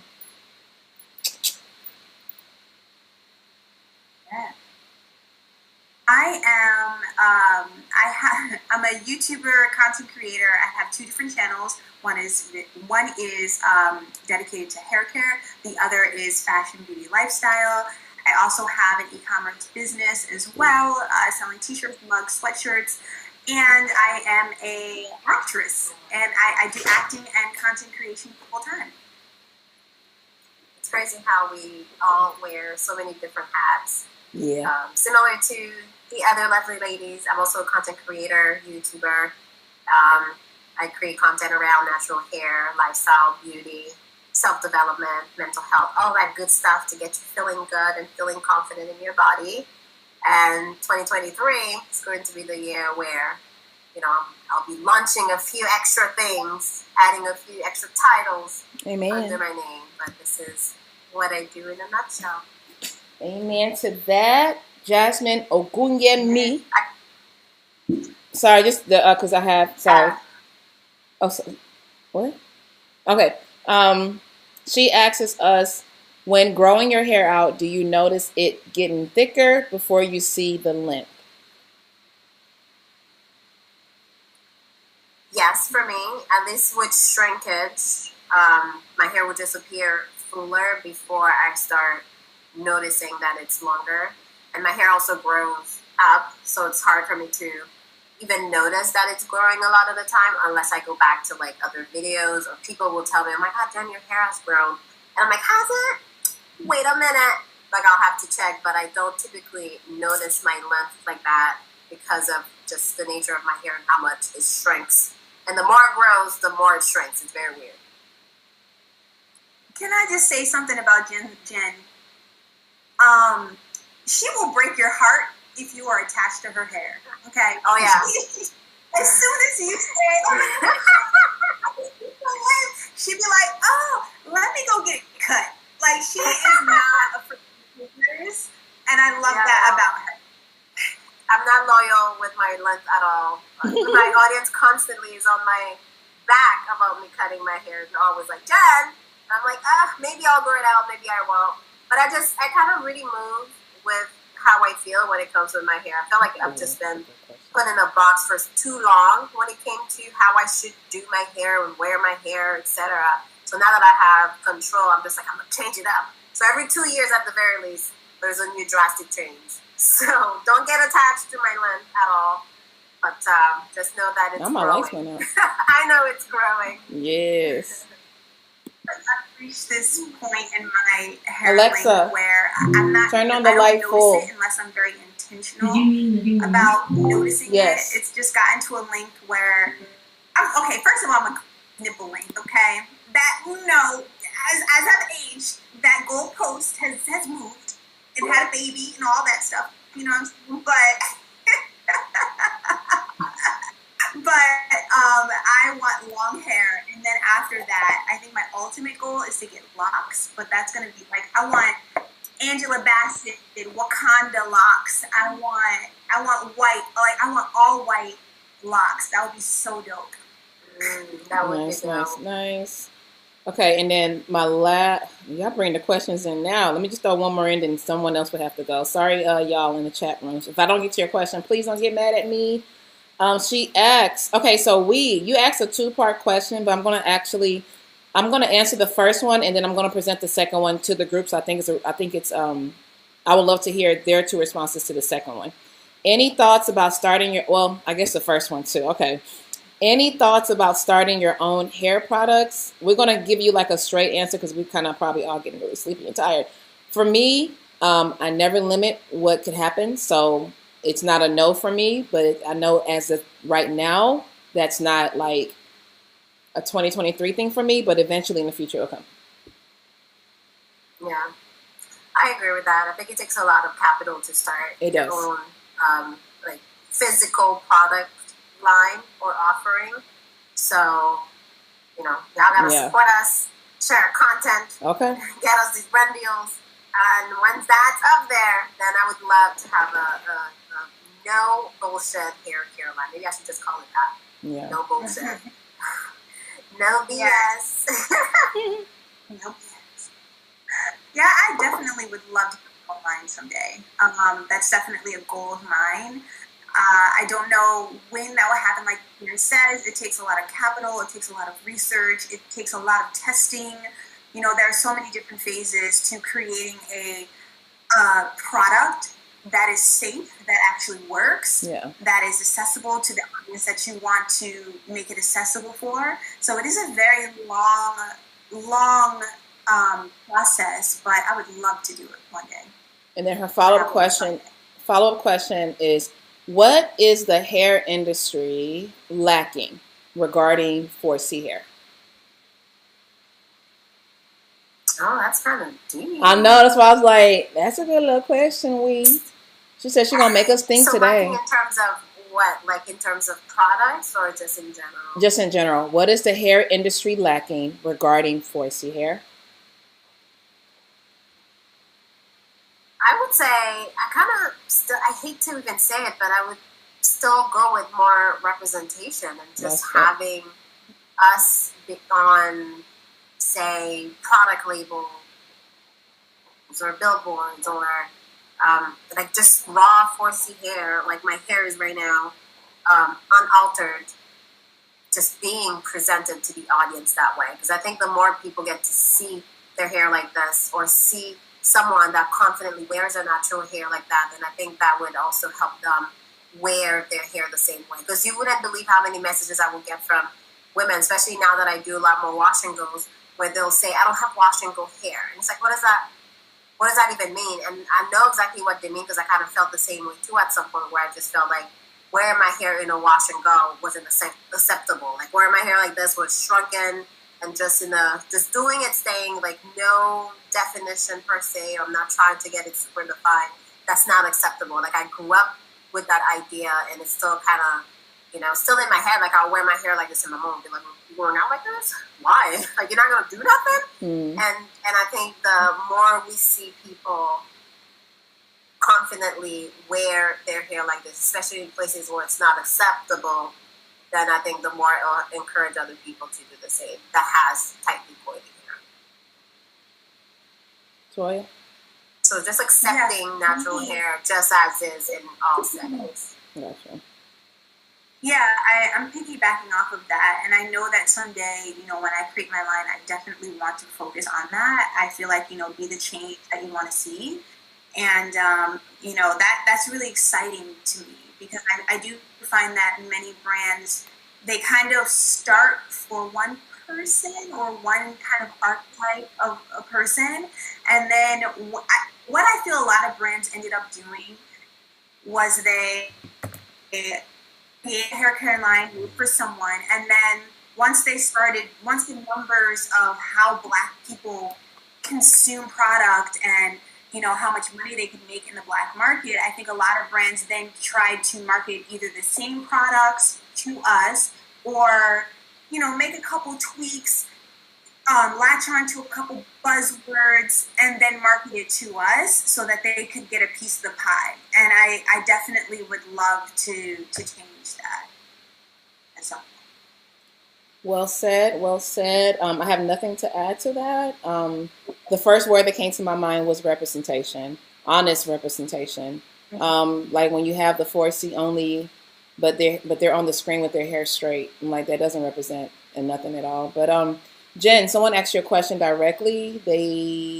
Jasmine Oguyemi is asking you, Jen, do you think that the no oil, no butter is good for toddlers as well? How old? Toddler. How old, Jasmine? How old is your baby? How old is the toddler? Well, what's toddler age? 4 to 5? 5, 6?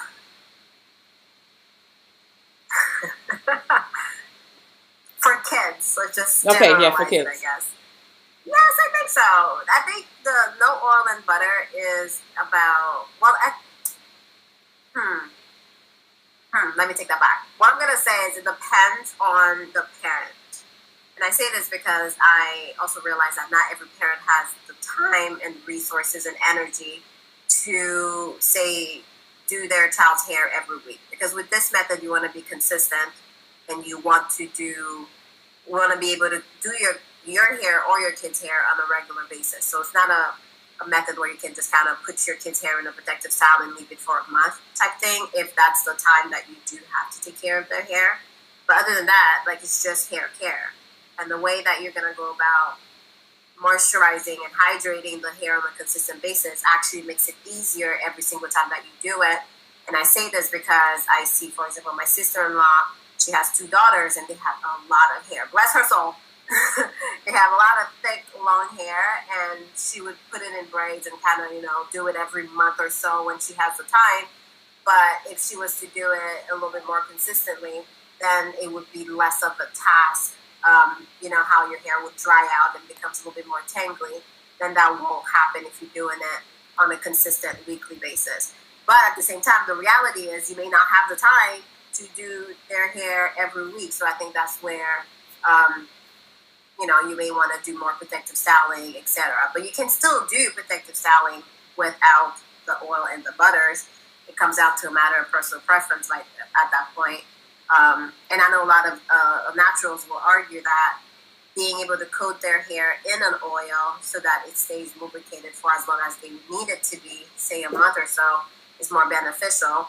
It can be arguable, but again, that's why I say it's a matter of preference. But when it comes to hair care, it's all around. You can use it for your kids, you can use it for yourself, you can use it for your grandma. Okay. She said her daughter she said her daughter is going to be, she said she's almost 4. She's going to be 4 on New Year's Day. So happy birthday in advance to baby girl. Yes, indeed. Whoop, whoop. Okay. Yeah, any questions from y'all? I've seen parents on TikTok, for example, just use a mousse in their daughter's hair, like put it in twists or braids for the week. And yeah, that's perfectly normal. Or use like a cream or something and do their hair that way. And that's just perfectly acceptable. Yes. Questions on my end. Someone asked if we had any plans for our 2023 content. I think we kind of talked about that a little bit, but maybe you guys want to expand and say what you're looking forward to creating and what everyone should be looking forward to consuming. For 2023, okay. Merch wise, I plan to take that Napa Life like bigger than what it is now in the name of Jesus. So that's my prayer there. That's a big thing for me. So I'm really trying to make it like just how it is in my head. It's just this really great lifestyle brand. So by God's grace, that will happen. And I'm hoping to have like a whole team that can assist me, because one thing I'm knowing, you can't do nothing alone. So I'm definitely just in search of that, and I'm believing that as time goes by, I'll be brought. I feel like the right people to make my dream come true will be brought my way. As far as nappy food go, a blog will definitely be coming out, and then as far as content goes, everything y'all seen this year will remain and just get better. And I also plan to incorporate a lot more faith-based content, a little bit more in detail, just giving like the real rawness of it as far as my journey goes. Y'all know I sprinkle it here and there, but as far as like detail, like as detailed as I do with natural hair, I don't think I really have been doing that with my faith journey. So I definitely plan to bring that out a lot more. So, and then everything else, travel vlogs, all that stuff will remain. And and then I plan to start bringing in a little bit of fashion. So eventually. Nice.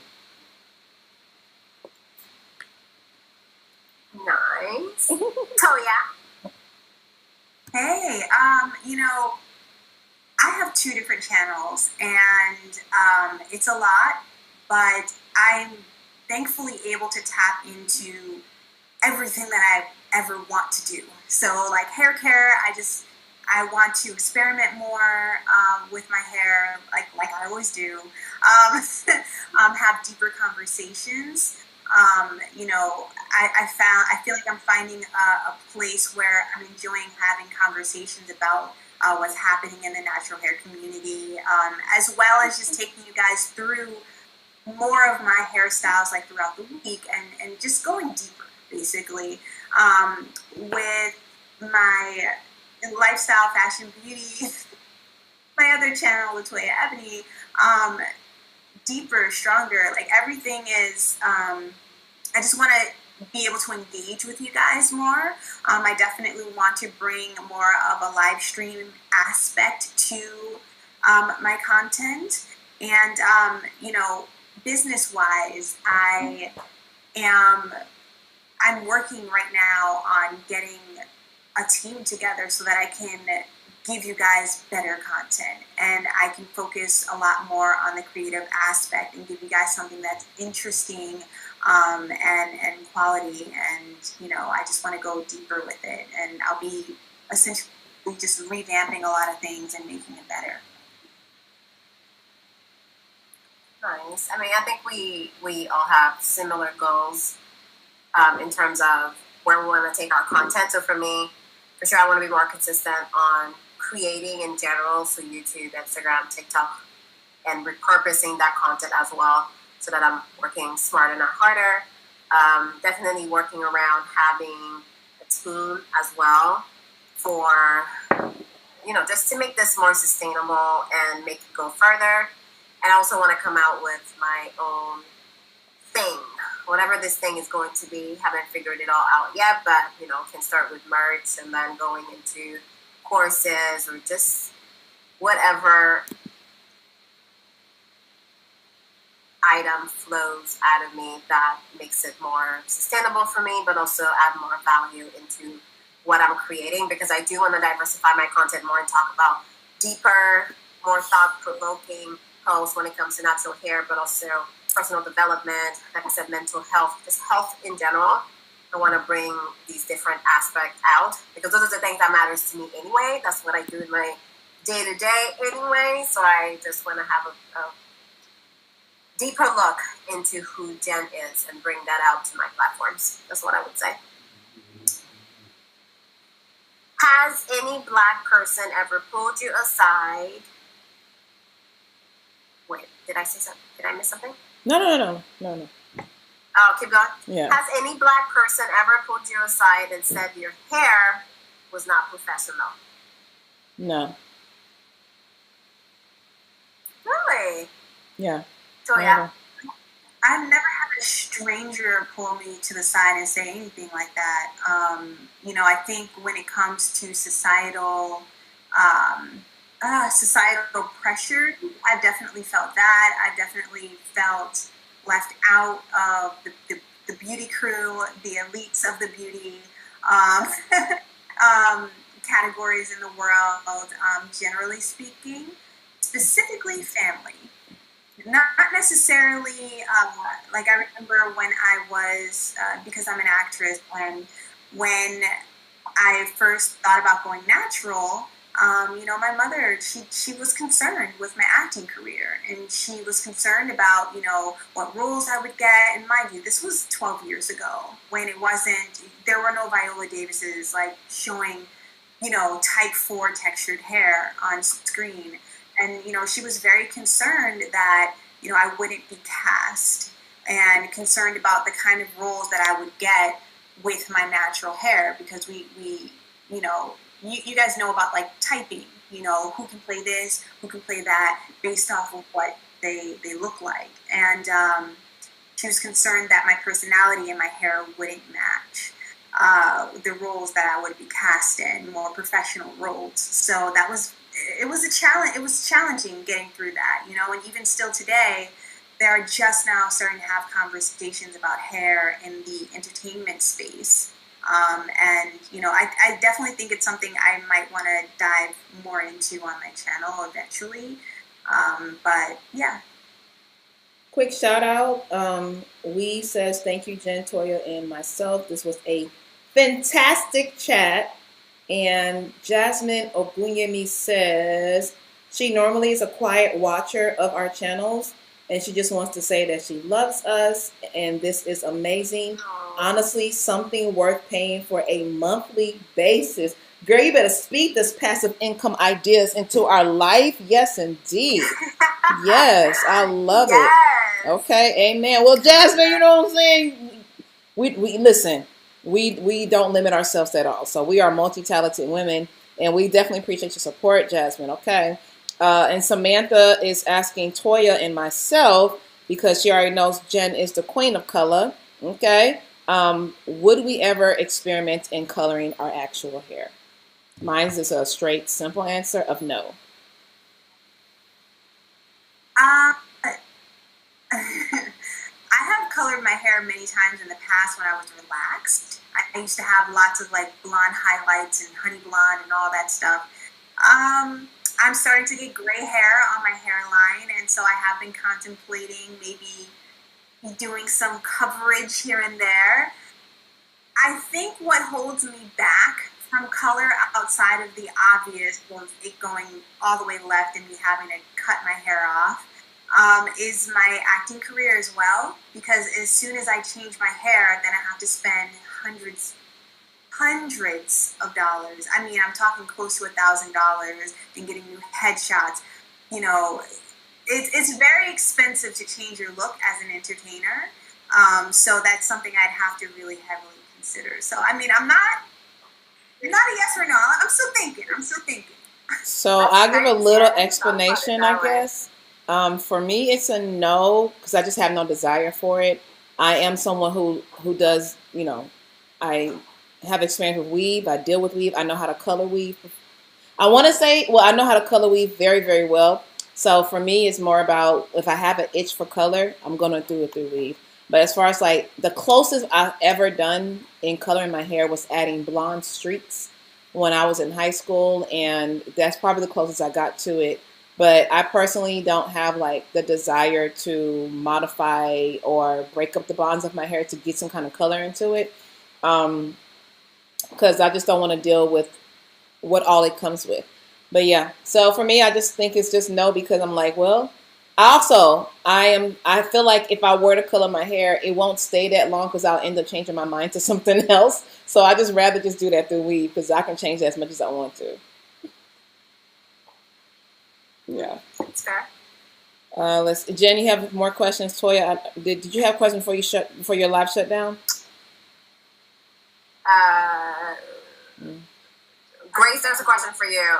Oh, what's up? What have been your experience with African hair products versus the product you're using now overseas? Overseas. So, my experience with African hair or hair products based in Africa versus over here. The products made in Africa, they're not making it like it's a general. The ones I've used, which ones have I don't remember the names of them. Because I know I've got in my hair. I will say this. The ones I've used while in Nigeria are not ones that I would use over here because of the ingredients that's in it. It's not as many natural ingredients in there as I normally would like. Some of the ingredients have interesting.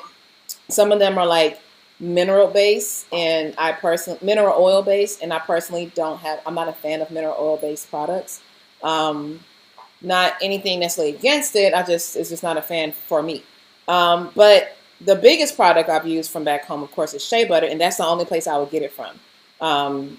So in a way, I kind of feel like the products that they have that is supposed to that they have in order to cater to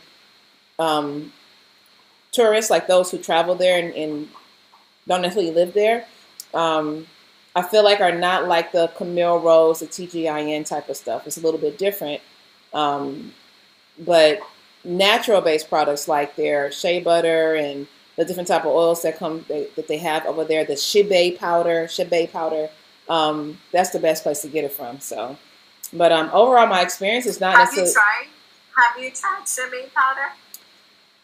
I haven't. I actually have been sent it from another company, and I think I've even gotten it myself from Amazon. I haven't physically actually done it because when I read the benefits of it, I get majority of that from my Air Verdict that I'm already using.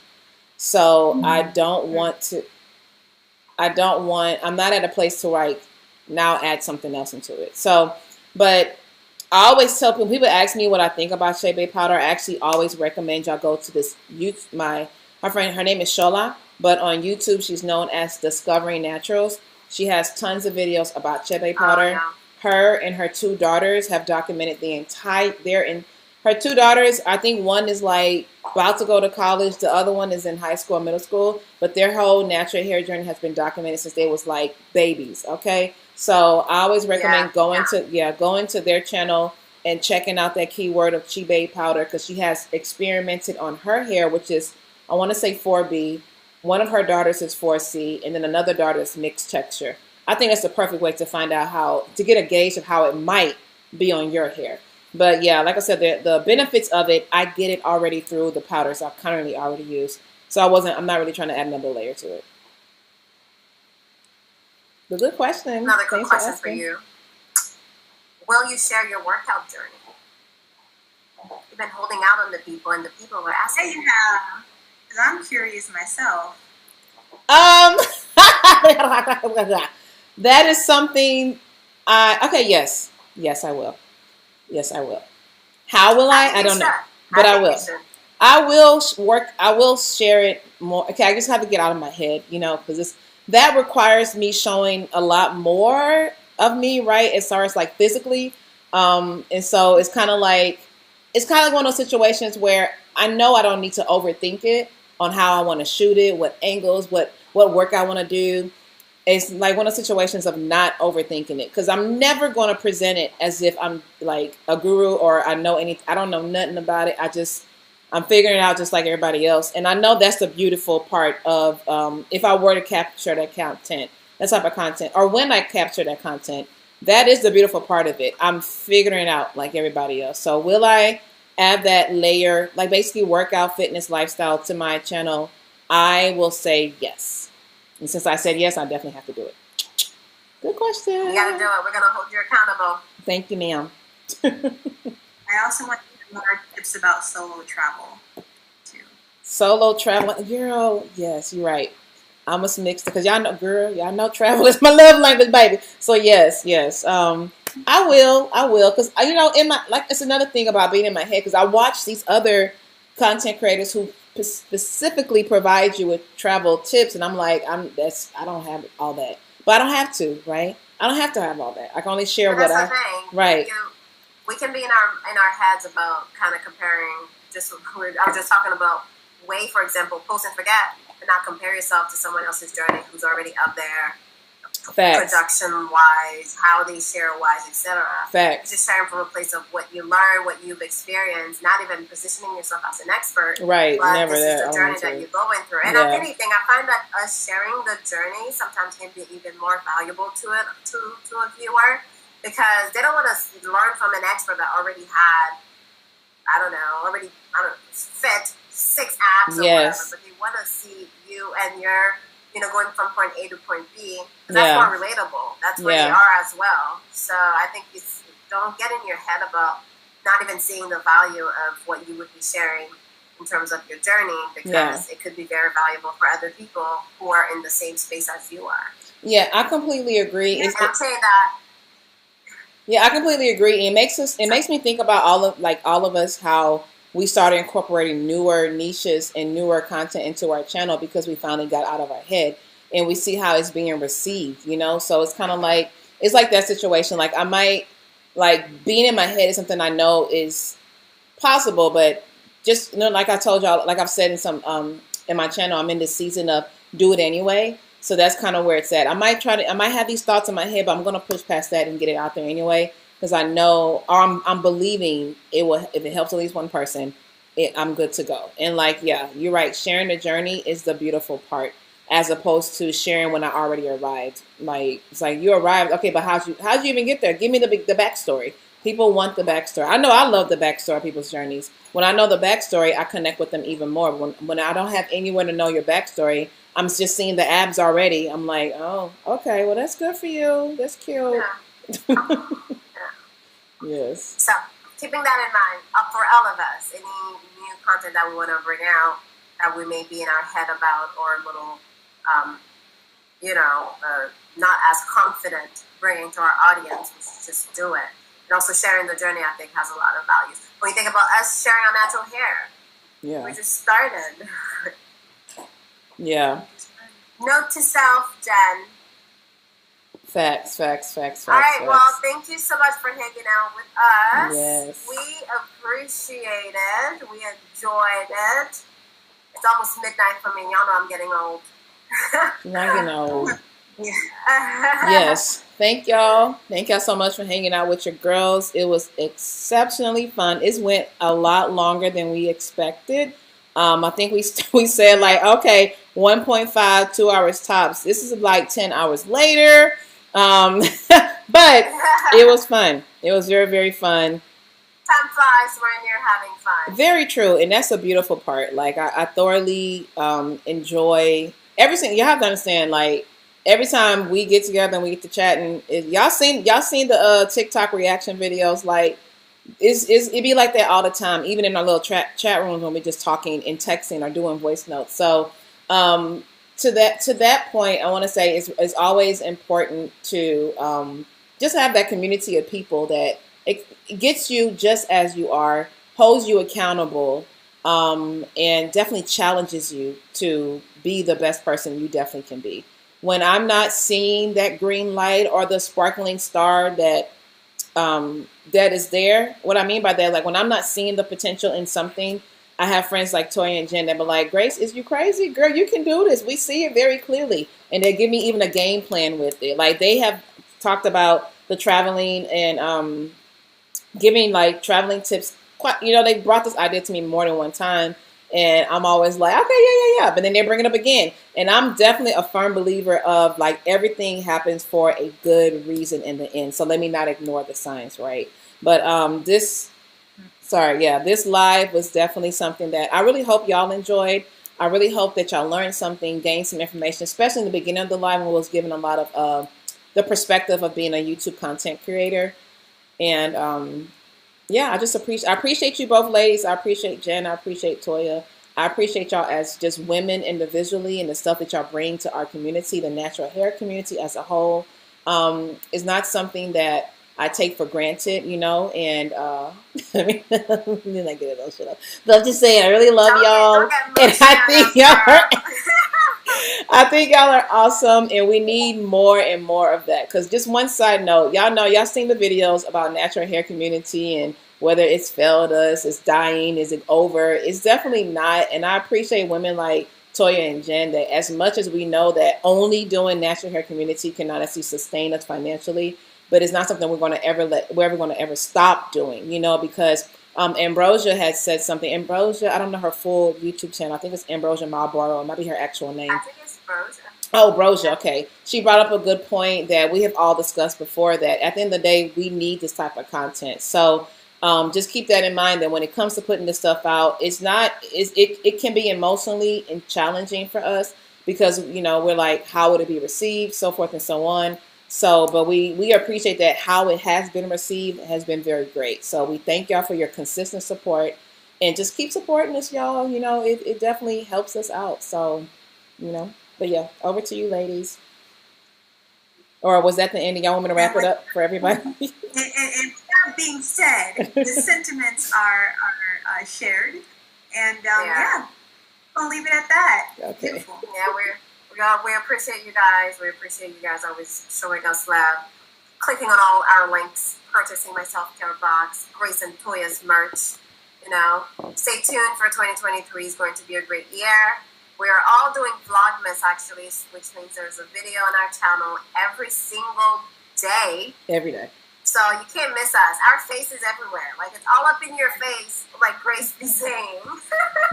So we're out here, and we love you guys, and we appreciate the love and support, always. All right, y'all. And I also appreciate the fact that we were able to connect and yes! the friendship that we're cultivating. Through the natural hair community. Yes. As much as it's like, oh my God, it's a failure, but we've cultivated some great friendships through this movement. So. And shout out to our connection staying. Thank you two for coming through for your girls. Okay, holy. Thank y'all. So we are checking out. Deuces. For those of you who couldn't join my live because it failed, I will work with Jen and Grace to see if I can get some content up over this. Okay. I'm not sharing. I'm sharing. I'm not sharing no content. Thank y'all. We got you, Toya. Yes, we do. Thank you. All right, love y'all. Bye.